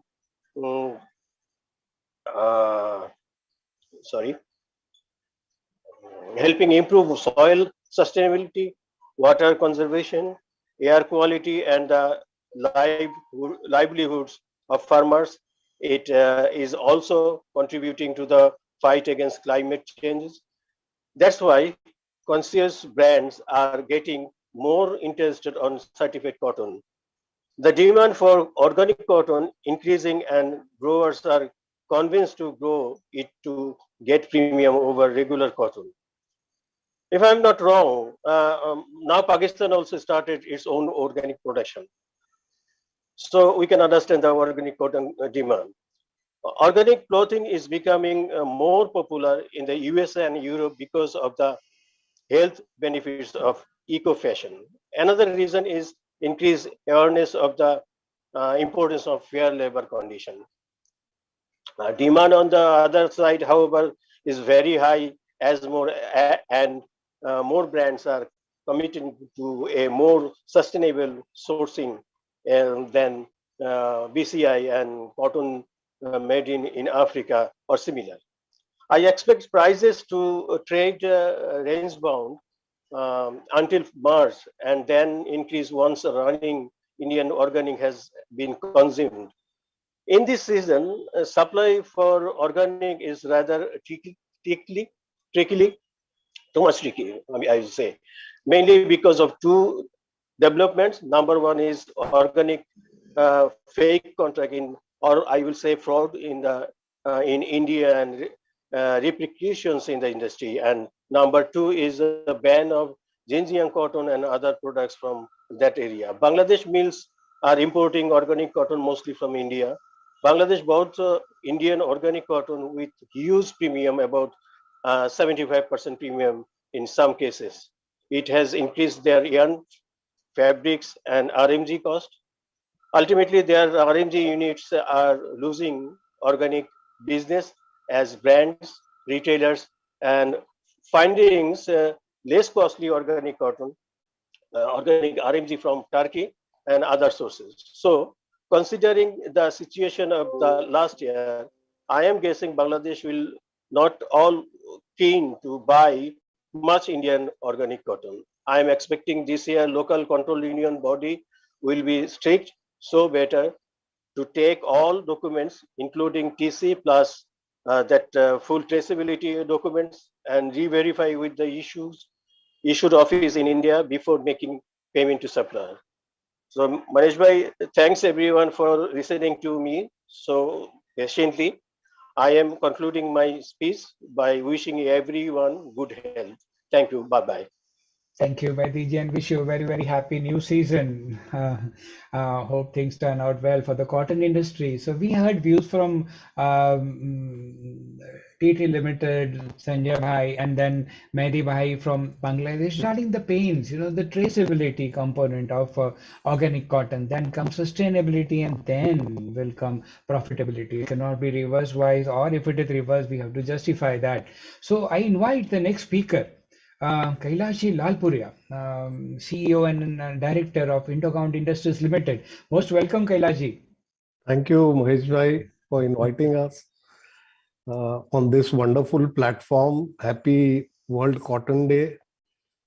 This is my second opportunity to be with you on this wonderful day. Right. Last year also you had shared your wonderful views, and most of the speakers had shared views, and there were a lot of good comments on that we have gained a lot, and some insights on the new upcoming season. The timing is appropriate because the new Indian season starts very shortly. And Kailashi, the question that we have come up for you is vision of a textile corporate brand for organic cotton, all said and done. Your stakes are so high. You are an integrated company. You are a brand. You are a corporate. So, what are you looking at? Today, tomorrow, or day after tomorrow, as far as organic cotton and an organic sustainable supply chain is concerned? Please share your thoughts. Yeah, see, first of all, two important comments which you made, the socio-economic impact is very dear to us as a corporate company. And finally, we are arriving at the ESG stage. You see, there was financial reporting of the company which used to be lauded. Today, in this world, ESG has become much more important than the financial world. That is environmental, social, and the governance part. So I think the climatic changes which has happened are really very severe on the world. And these disruptions which are happening has a huge cost, and particularly if we recognize this fact that it is severe on the farmers and the underprivileged more, which forms almost 70% of our population as a country. Right. So I think the environmental consciousness which has now come up to the fore, I think this will enforce the corporate world to go back to the roots, like get connected to the farmers and to the cotton world. So I think this is an important area which we all should recognize. And as you must be hearing that the health, hygiene and wellness segment is slowly becoming much more popular in all products, whether it is food, whether it is clothing, whether it is, LEED certified building, or whatever you do, you have to keep environmental consciousness in mind. So that's the reason you see as a risk management, companies have to evolve and grasp this and absorb this ESG in their DNA. So I think this is a wonderful opportunity for us. We do produce a large amount of organic cotton to the world. And I think this should be taken as an opportunity to further enhance, the cultivation of organic cotton. Now, God's, has given us a wonderful opportunity to understand, like, what are the regulations, what are the policies, what are the formulations to, grow cotton, like on a particular platforms. And we have all learned from it. But why not we form an organic exchange for India? Like, there are certain rules and regulations which are unique to our country. So we should surely form, because we are an important player in organic cotton within the country, and the corporate should come forward for contract farming, for a structural growth. We have this opportunity. So on this platform, I would suggest that, we should form organic cotton exchange of our own. We should learn from Gods, take their help in recognizing this and forming this, so that our farmers also get a platform to not only improve their yield and the process and the systems, but to get to know the world. And through this, I think we will be able to build a brand as well, because there is no brand. This brand equity needs to be built. It should not be treated as a commodity, because as we move forward, as we urbanize, the land will become much more expensive. So I think the farmers has to someday, withdraw to certain extent, which we should not let it happen, because see, cotton is a wonderful opportunity for us in the world, because we are the largest producer of both organic and Indian cotton. And we should initiate this branding exercise and brand it. And this can be built with the help of corporate. We as a company has also initiated Gagan, like a project which is a sustainable cotton initiative, tying up with 4,000 farmers to see how we can bring awareness into how better cotton can be grown, like BCI cotton. And what Sanjay ji mentioned has suddenly become the order of the day, and it has gained importance. So I think we need to have a collective approach as a country, as corporates, as citizens, and embrace these organic processes, systems, and instill that into the larger class of farmers, growing cotton. Thereby, that brand equity can be developed for all the stakeholders. So I think with this message, I would like to say that there should be a collective approach for the corporates to come forward and let the industry also grow, but at the same time, the environment also should be protected, the natural resources also should be protected, and there should be minimal, environmental and emissions issues which should be addressed, jointly, so that, we can all survive survive this world. So with this message, I think I once again congratulate Cotton Group for all these initiatives, all these years, and particularly Manish Ji Daga for taking, such initiatives, getting closer to the farmers is a very exciting thing to see and learn from him, that how, he is trying to help them, grow particularly the cotton in different ways, and to really go after, the organic ways of growing cotton. Thank you very much. Thank you, Kailashi, and thank you for your kind words. Again, you can see the vision that a corporate always has, and that is what was our intention of inviting Kailashi with this question.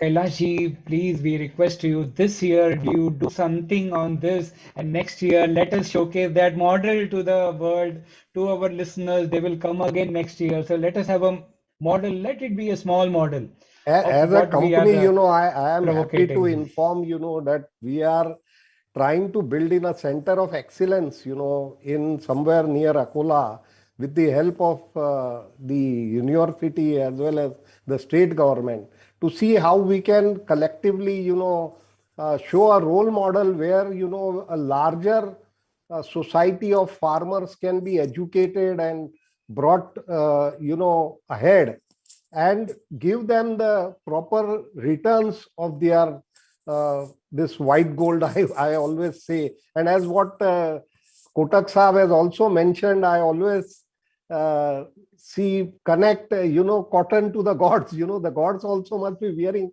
some sort of clothes, so definitely cotton comes to your mind, because their man-made fiber had come of late. So that's my input. Sure. Thanks to you. This was Kailashi Lalpuria from Indocount Industries. Our next speaker is Dr. Mohammad Negim from Egypt. Welcome, Dr. Mohammad. Welcome, sir. How are you, Mr. Manish? It's a great Absolutely pleasure. fine. Same here. Really, The pleasure is mutual.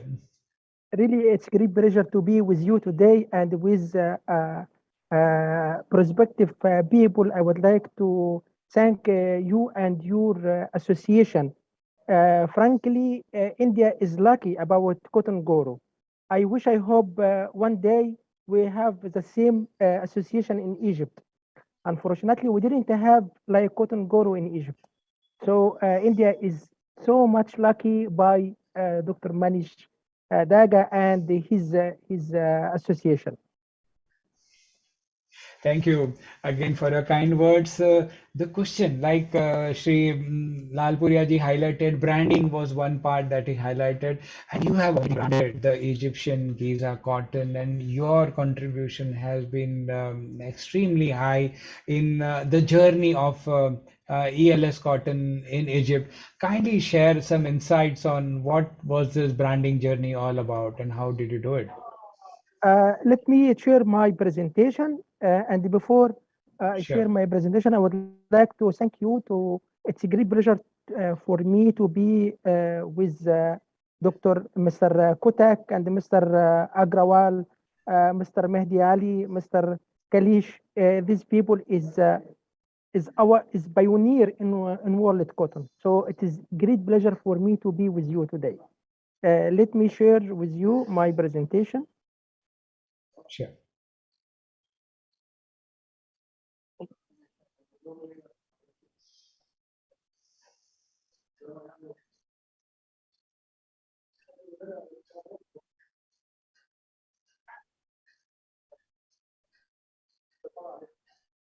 The branding of ELS cotton in Egypt. In August 2021, Cotton and Textile Industries Holding Company launched a new brand of Egyptian cotton shirts under name of Nati. The meaning of Nati is pronounced as well Nath.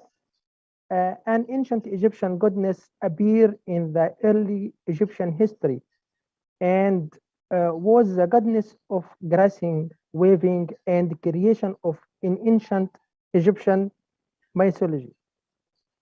If we speak about the quality of the Egyptian cotton, the Cotton Research Institute launched three new varieties, which are characterized by high quality of fiber length and strength.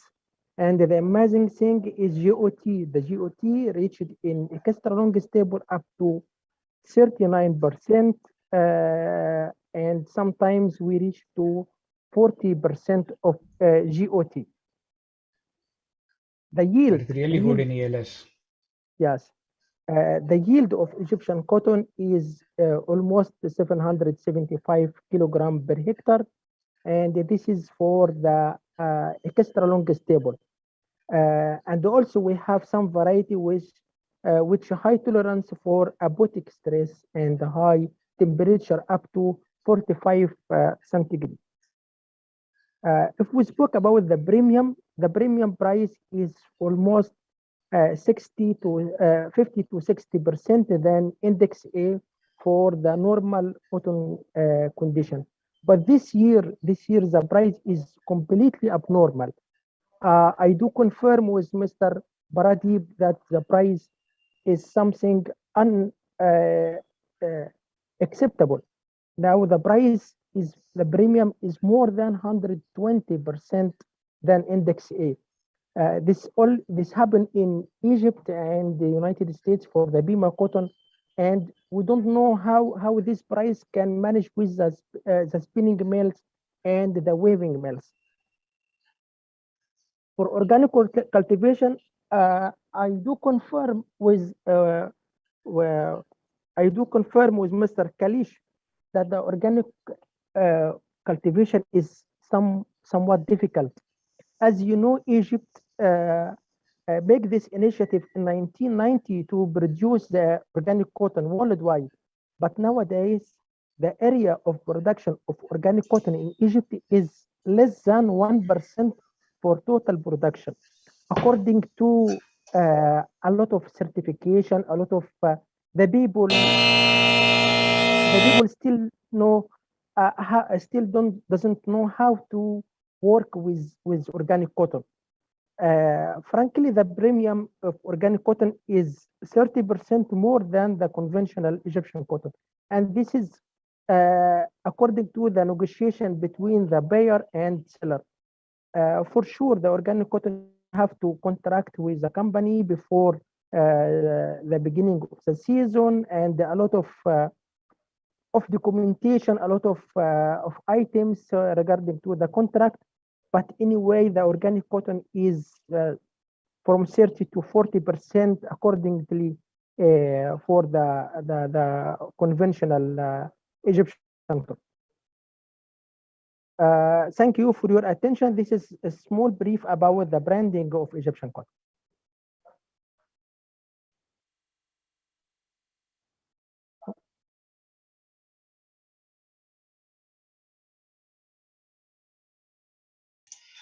Thank you, Dr. Mohammed. I repeat, your contribution to ELS Cotton is so high that I feel privileged to be associated with you. I invite you to India to help us, brand Indian ELS Cotton in the way that Egypt has done. It would be a wonderful journey working with you. The last thing, all of you are invited to Egypt next year in the 7th of October to celebrate with the World Cotton Day. Regarding to Egypt will host the World Cotton Research Conference 7 next year, inshallah. It should be this year, but we postponed according to COVID-19. So next year, all of you are invited on my behalf to share with us for the World Cotton Day, especially you, Dr. Manish, Mr. Lalboria, all your staff. Thank you. Dr. Mohammed has been calling me doctor because the CATGO, the Egyptian Government Association, has awarded me a certificate as Dr. Manish Daga, and that was 3 years back, and our meeting is pending since that date. We will definitely meet very soon, Dr. Mohammed. So that was Dr. Mohammed from Egypt on his journey of branding ELS Cotton. Our next speaker is Sri Ganesh Kasekar, South Asia representative, GODS. GODS is such a company which everyone associated with sustainable textile supply chain would know about. And I invite Ganesh here to share his views on scope for global textile brands to build supply chain in India. Welcome, Ganesh ji. Thank you, Manish ji. Thank you very much for this opportunity. In fact, through Cotton Guru, like this is the galaxy of gurus for me over here, because as the names all of them are institutions in their own way. No, I have Dr. Binay Kumar Chaudhary, who handholded me in my initial day of my career regarding gaining the knowledge of organic industry. I was very happy and very proud to share the platform with Suresh Kotak today on various other platforms. So this is a galaxy of gurus for me, and so there is a burden on me on to speak in front of such eminent speakers over here. But I will try my levels best. Don't worry. Sir, we invite you to keep the burden more virtual because the industry is feeling your heat now of compliances. No, no, no.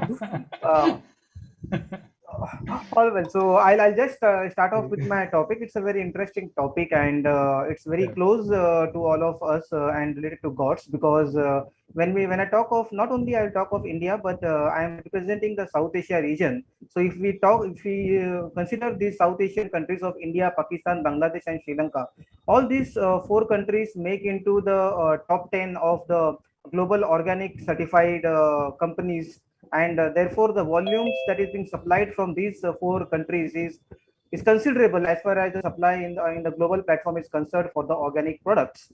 And coming back coming back a step, if we come to a farming stage, then we all know that India holds the supply of approximately 51% of the global organic cotton to the global market. So that's the reason why from the buyer's perspective, this entire region is very essential and very important. Uh, I will let's not go into much of technicalities of gods and all, because we all are aware of this. Let us stick to our topic of why this region should be a hub for sourcing for many of the international brands and retailers. Because I strongly believe that the knowledge that we have in this particular region, people like Cotton Guru and many other experts, including and gods having its own strong presence, our supporting partners, and Control Union and other certifying bodies, these all people, these all stakeholders together have put so much of knowledge in this region, whereby the knowledge of the Indian textile industry person is much more higher, or in this particular region much more higher as compared to the other regions, because of the awareness and the interaction that we all are having on time to time basis. So that is one more advantage that the buyers could gain, because they have some pocket available with them, whereby they can straight away go and go ahead with the sourcing of their sustainability products with ease. So this ease of sourcing the products is, I think, one of the strength why buyers should look upon to this particular region. Along with that, as I mentioned, our partners like Control Union and all, we all are along with them, our the Gods Association with the various government, non-government organizations, creating awareness on the various platforms that we get. I think we have been successful to again raise that bar and the easiness of business operations for the organic certification programs, and that's the reason why perhaps we are getting more and more queries, new queries, and new entities trying getting themselves under certification scope of the GOTS standard. Yes. So I think these 2 points are very essential why we should consider, the buyer should consider this region as the sourcing hub. Additionally, the beauty of Indian supply chain also happens that not only the conventional, the organic or the sustainable products, but into various quantities and various sizes and sortings, the buyer can get their sourcing done not only into organic but also into conventional products as well. So as a whole, the buyers have one-stop solution for their both conventional, non-conventional, and that too into multiple sourcing activities, like multiple sourcing volumes and colors, which is the beauty this country can give to the buyers. So overall, I think with the knowledge, with the understanding, and with the interactions that we all are having in the Indian industry, this region, the South Asian region, should be a hub and should be growing more and more in coming days as far as the organic or the sustainable product sourcing is concerned.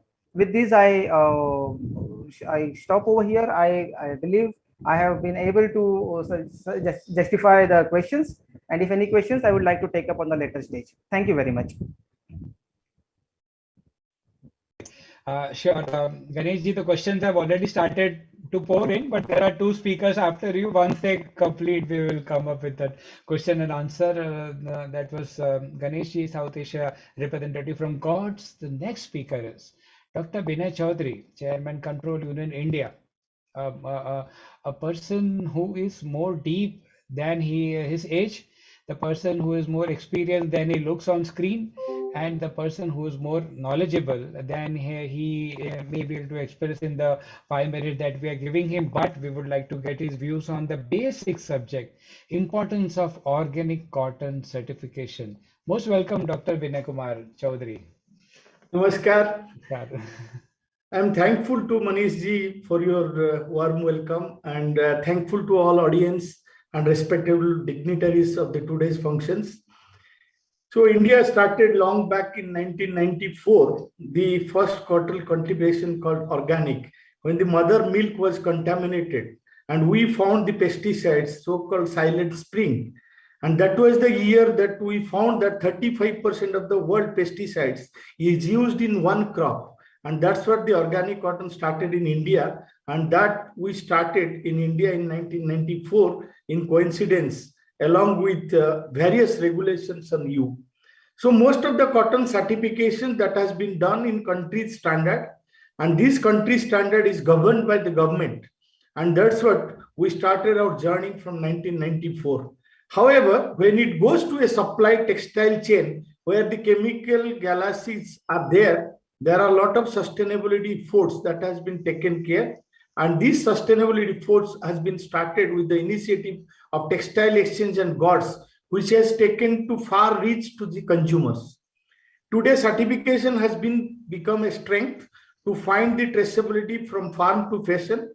And it has been also one side, some people are talking about the fraud and some people are talking about the success. However, this 1% of the total global market is making a total revolution in the consumer's mind. And the future world is looking for the organic cotton certifications and organic cotton production in the world. Coming to the organic cotton and the future sustainability, people will look far beyond about the cotton. As Kailash ji has clearly told that we need a branding in the cotton scenario, and we should focus on the future, that the sustainable cotton that is grown in the future will be talking about climate smart agriculture, carbon positive agriculture, keeping the sustainable development goal of United Nations. So we must prepare that the amount of the knowledge coming from Sattvic, which is from the background of society, and knowledge from our ancestors, to look into soil health and the pollution that is created because of the chemical that we are putting inside it, and just make it as organic called Sattvic, and thus giving saksham, that strength, to the cotton in the industries. Today, most of the consumer, though we started from children garment and undergarment in the industries, today it has been so popular, even the bath mat and even the mattress that is going to be organic in this sector. Thanks to GODS and Textile Exchange, who has promoted this to the consumers, and we have been privileged to start the organic cotton growing in the world. By growing the organic cotton, we are not just making a financial transparency with our farmers and giving more fair trade opportunity for a better livelihood. I think Cotton Guru has taken a good initiative to reach and make a pilot and make such kind of efforts. Now in India, Biori, Sahadri, Cotton Guru, these are all the pioneer industries which has developed beautiful bio inputs and beautiful non-GMO cotton seeds to enable the true and authentic organic cotton production in the world. Thank you very much, and I wish that this success for the future. Thank you, Vinayji. There have been some one or two interesting questions for you also. I'll come back to that after our last speaker has shared his views. That was Dr. Vinay Kumar Chaudhary from Control Union. I invite Dr. Sudhir G. Goyal. Now, he is an agri expert, and it's a very small word for the experience that he comes with. Dr. Goyal? Yeah, I'm there. Yeah. Yes, the experience that he comes with, the expertise that he comes with, the innovative thoughts that he comes with, the approach that he carries is exceptionally visionary. and we are so privileged to have him here also, and as an advisor also on the Cotton Guru Maha FPO Federation platform. He has been a true pillar in our journey, and instrumental in creating the roadmap for our organic cotton as well as conventional cotton journey. Sudhir ji, the obvious question to you, with your experience and your connect with the agriculture industry, the government officials in all capacities, you have been serving the agriculture industry as well as with the FPOs now recently. How do we build a sustainable cotton supply chain? Or Oh, is it great. really too much to ask? Yeah, this is something which is very much doable. And whatever has been discussed on this platform, I have been attending these seminars since morning. All these issues can be brought together on table when we decide to work together. And that is something which is lagging. Now, how can we connect cotton growers with cotton consumers? Now, I was looking at, is there any data that if the shirt which I am wearing, if it is costing 1,000 rupees, how much is that the farmer is getting? It is 50 rupees. And if the shirt price goes to 2,000 rupees, still the farmer gets the same 50 rupees because it is just the lint which is being used. Now, if the value chain is not integrated and all the players are not in a win-win situation, then the problem remains that how do we build up a sustainable value chain? And something will be sustainable when each and every player in that value chain is getting a fair share of whatever the value is being added. And that is what the concept of value chain is. Now, how do we bring these players together? Now, there are efforts which have been made, but these are all half-hearted efforts. In Government of India, there was a program, Public-Private Partnership for Integrated Agriculture Development, where private players and the governments came together, and we tried this experiment in Maharashtra. It was hugely successful, where all the players in the cotton value chain were brought together, and the farmers were able to increase their productivity, their quality improved, and in the same way, the product which was required by the ginners and the textile mills was also available. We have been discussing about organic cotton. Organic cotton is a knowledge-intensive cultivation practice. It is not input-intensive. And sometimes it is hugely labor-intensive. And this is something which will require a huge amount of work in the back end of the value chain, as much as it will require in the forward end. So if we decide from today on the World Cotton Day that 3,000 spinning mills which are there and very large number of ginners, each one of them would decide that we would work with a group of farmers, whether they are individuals or FPOs, and decide about it as to what we are going to jointly achieve, whether it is organic cotton, whether it is extra staple length cotton, or it is going to be a trash-free cotton. If we put our hands together, it is very much possible. We may use and we may not use whatever government incentives are available. There are not many. And now this scheme which was declared yesterday, PM Mitra, that also has been, maybe it can be used. All the players on this platform which are there together, they come on a single platform on Cotton Guru World Cotton Day. After that, you don't see them sitting together. You won't find the farmers and the value chain players coming together and deciding that as to what is that we would like to do it together. Now, there is a small experiment which is going on the smart cotton under the project of World Bank, promoted by government of Maharashtra, where 1,000 villages will be connected to the market on a value chain platform, and the branded and the certified cotton will be there for trade. Now, these are small experiments. Just the industry decides to work together in across the value chain, it is going to be extremely difficult.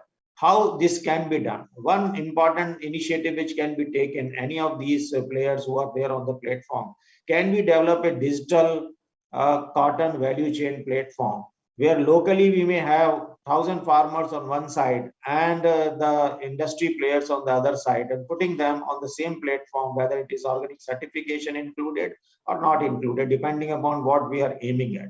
The second is all of us start developing such kind of let me call them the service providers who would connect these different value chain players across the cotton value chain at a service charge, not as a charity. This is another way it could be done. And there is a possibility that one also creates a similar kind of a platform. Let us call it a cotton agriculture investment value chain platform. And it can be at the level of government if they wish to. Otherwise, it can be outside, where the investors and the farmers come together and decide to do something, starting from getting the best kind of production on one side and its consumption on the other, in between all the industry players, including the input providers, technology providers, and so on. My time is over. Thank you very much.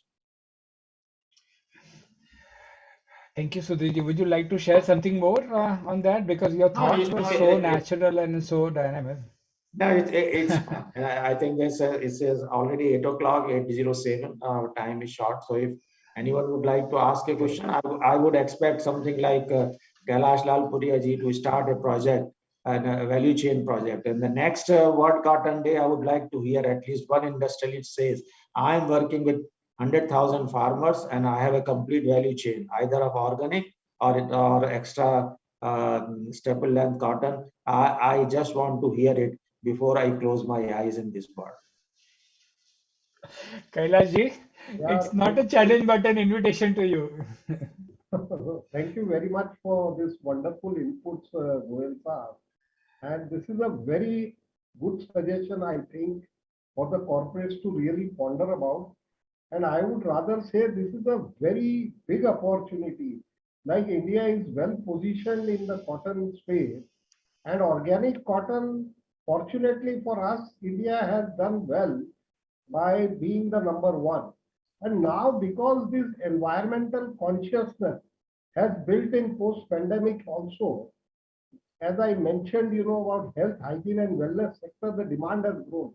You can see the results like the premium growing from 2,000 to 36,000, just because the demand is there. And you see everything on the health, hygiene front demanding a premium. So I think both on the corporate side, we need to look into ways how we can reward the farmer so that he continues with this crop, how we can improve his livelihood, how we can further strengthen the supply chain.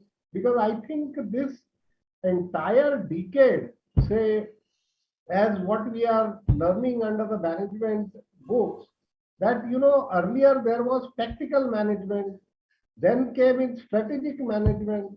Now there is a celestial management. In celestial management, the supply chain has to be created by taking all the stakeholders together. So we have to work together with the farmer to see how we can ensure this supply chain.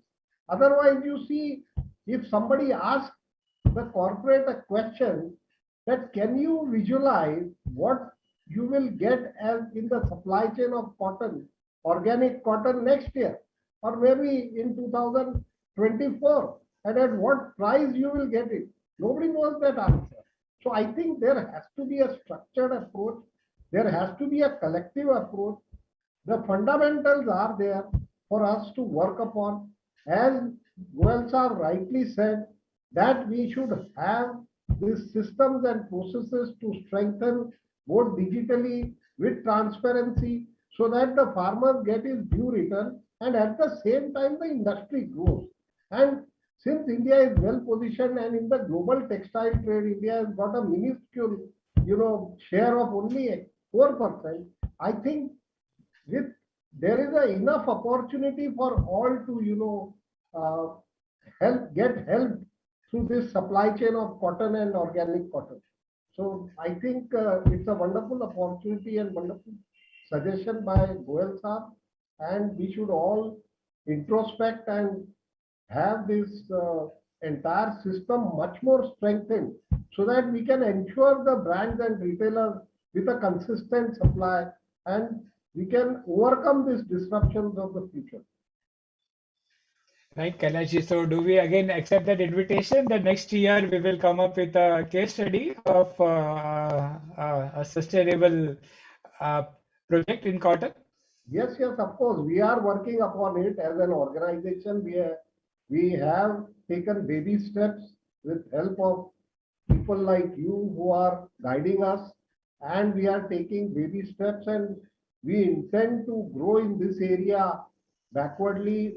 And if we get regulatory supports from the government and support from people like Control Union, boards, BCI organization, so definitely we will scale up our presence in this area to see that how we can present Indian organic cotton as a branded cotton in the overseas market. And since we have this opportunity and exposure and visibility to major marquee retailers, we can reach out to them and see that how we can further help our Indian farmers get better deal in the future. Right, right. Thank you, Kailash ji. A lot of questions, but time is running out. I'll just take two, three, I think, most relevant to today's discussion. One is for Dr. Vinay Kumar, Control Union. What technological tools would you suggest should be implemented to simplify data collection to measure sustainable cotton practices? Because the questioner has also said that it is time we adopted some technology because it has been 20 years, same practices are being followed. Yeah, if you look to the data management at the farming level system, and most of the textile industries after spinning, either they have ERP system or some kind of system which they manage the data more systematically. However, the organized sector, unorganized sector, before the spinning, that is called ginning and farming, we need a lot of data management, which lot of software is now available. Even a lot of free software is available. You can take the help of those free softwares. Okay, that is good. And we would be in touch with the team how we can implement that at the farm level. So we have a mobile app right now, which we are learning, teaching the farmers to download and upload their data and their farm photos on that mobile app. But what better can be done? Because what we planned is if it is a 500 acre, then this data management may be possible. But if it is a 10,000 acre organic cultivation, then how do we map that data and how you can complete your audit in 2 or 5 days with that data, right? So your team's help is the most appreciable. Next question is for Ganeshi Gods. The question is that whose role is most important in establishing sustainable production systems to mitigate climate change? It can be personal or official. If you can rank, is it the government, scientists, industries, farmers, or consumers? How would you rate them? Well, as far as the fashion goes, the end consumer is going to enjoy the fashionable garments. That is true, but the supply chain involved in this production of these garments is very big. We all know and how complicated it is. So I think it's not, we cannot rank them as 1, 2, 3, 4. I think it is right from the raw material sourcing level up to the consumer. Each and everyone need to have that awareness and the caring nature for the mother earth, and only then I think if all these stakeholders, including the manufacturers, the producers, the retailers, and including the consumers, if they come on one platform and think of the environment on a very strong note, only then the climate change pledge will be possible. So I think the responsibility goes equally amongst all of the players over here. Okay, Ganesh, very diplomatically answered, but I think you are right in your way. It cannot be an onus on one. But again, there's an invitation that we cannot put everything on the farmers. For them, it is very difficult. The burden is too much that you have to do this and you have to do that. The accountability also has to become on, has to be put on the implementer here. So another question: if Pradeep ji is available, Cotton Corporation of India.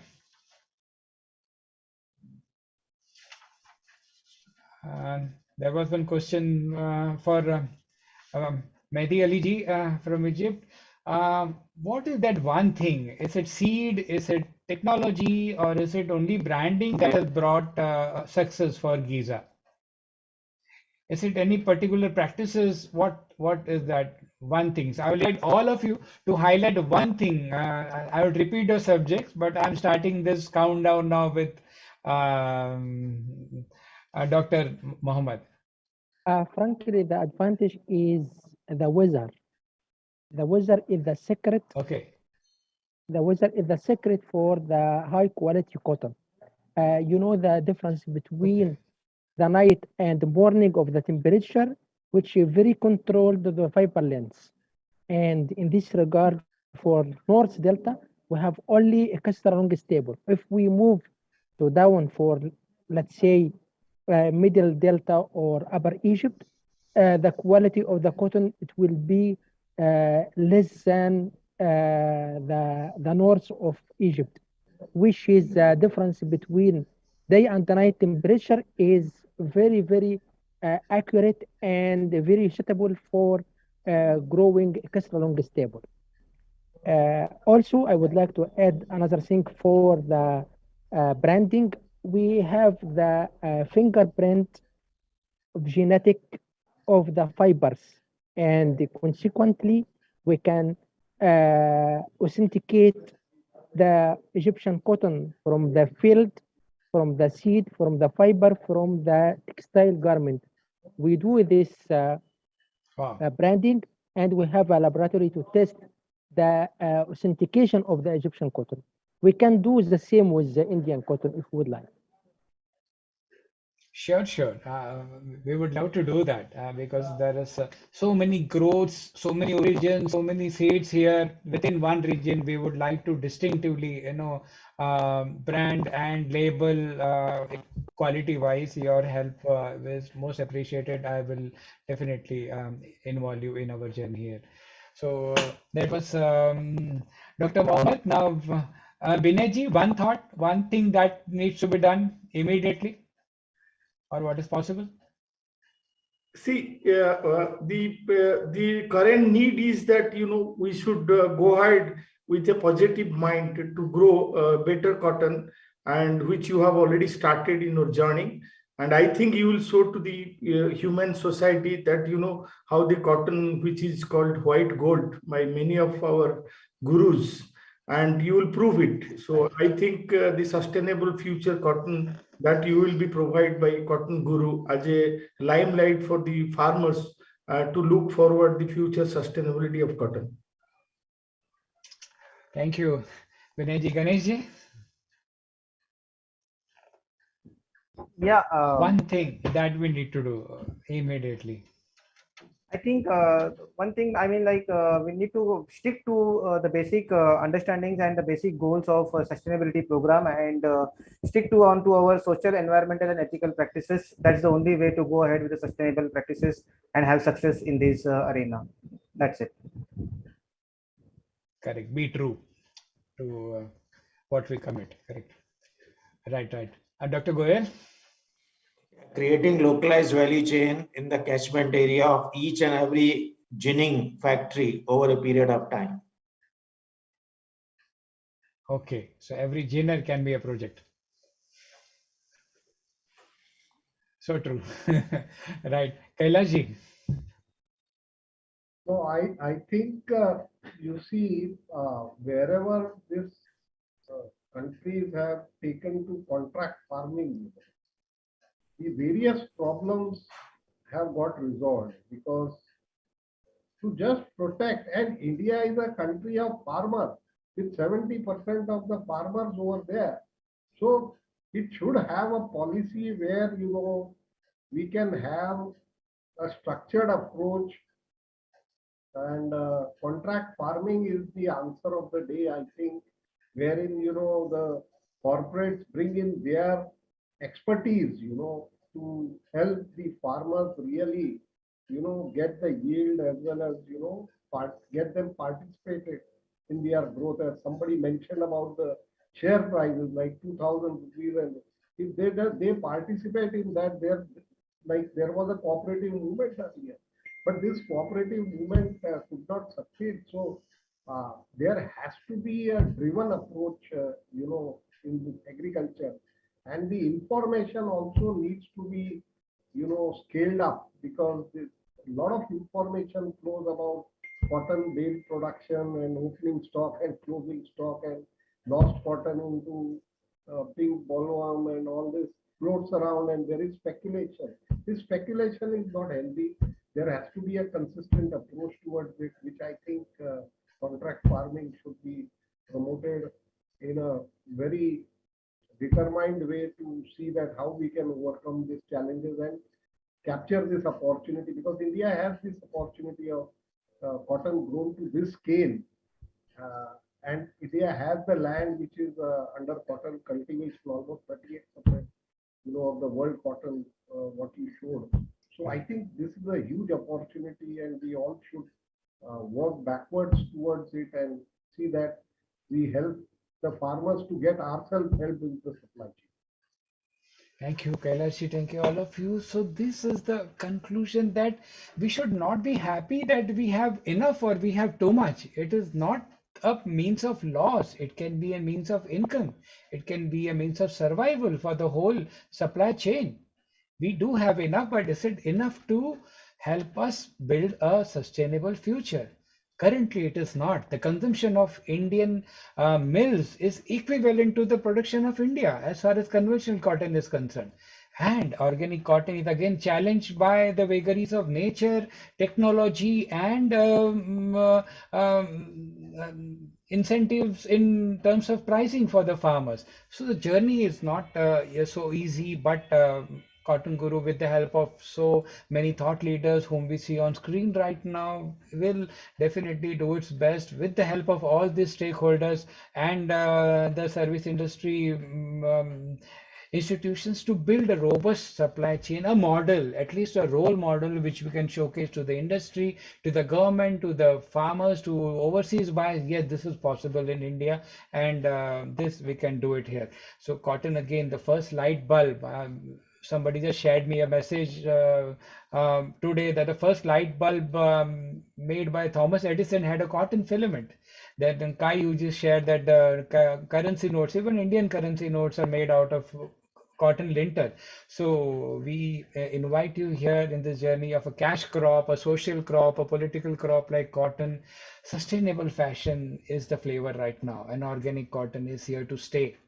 The journey has just begun for India in organic and certified sustainable cotton. So Cotton Guru invites all of you in this wonderful journey from fashion to farm.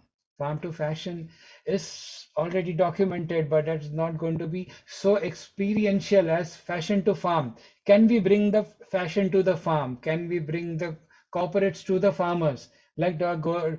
Goel said, and everybody of you has shared, if that is done, that experience of looking at the farmers, working with the farmers, just seeing what they do is going to make a lot of difference in the approach that the corporates have right now. And also I invite the service industry, the certifying bodies like Gods and Control Union, please can you help us simplify and get it to the root supply chain, the farmers, the compliances, the governances in context of the Indian agroclimatic conditions. Can we make it a little bit more simpler and adaptable for them? I think the area is bound to grow. So thank you all again, and thank you listeners. Thank you event managers, Anand Events, and we wish this journey is not over, but it has just started.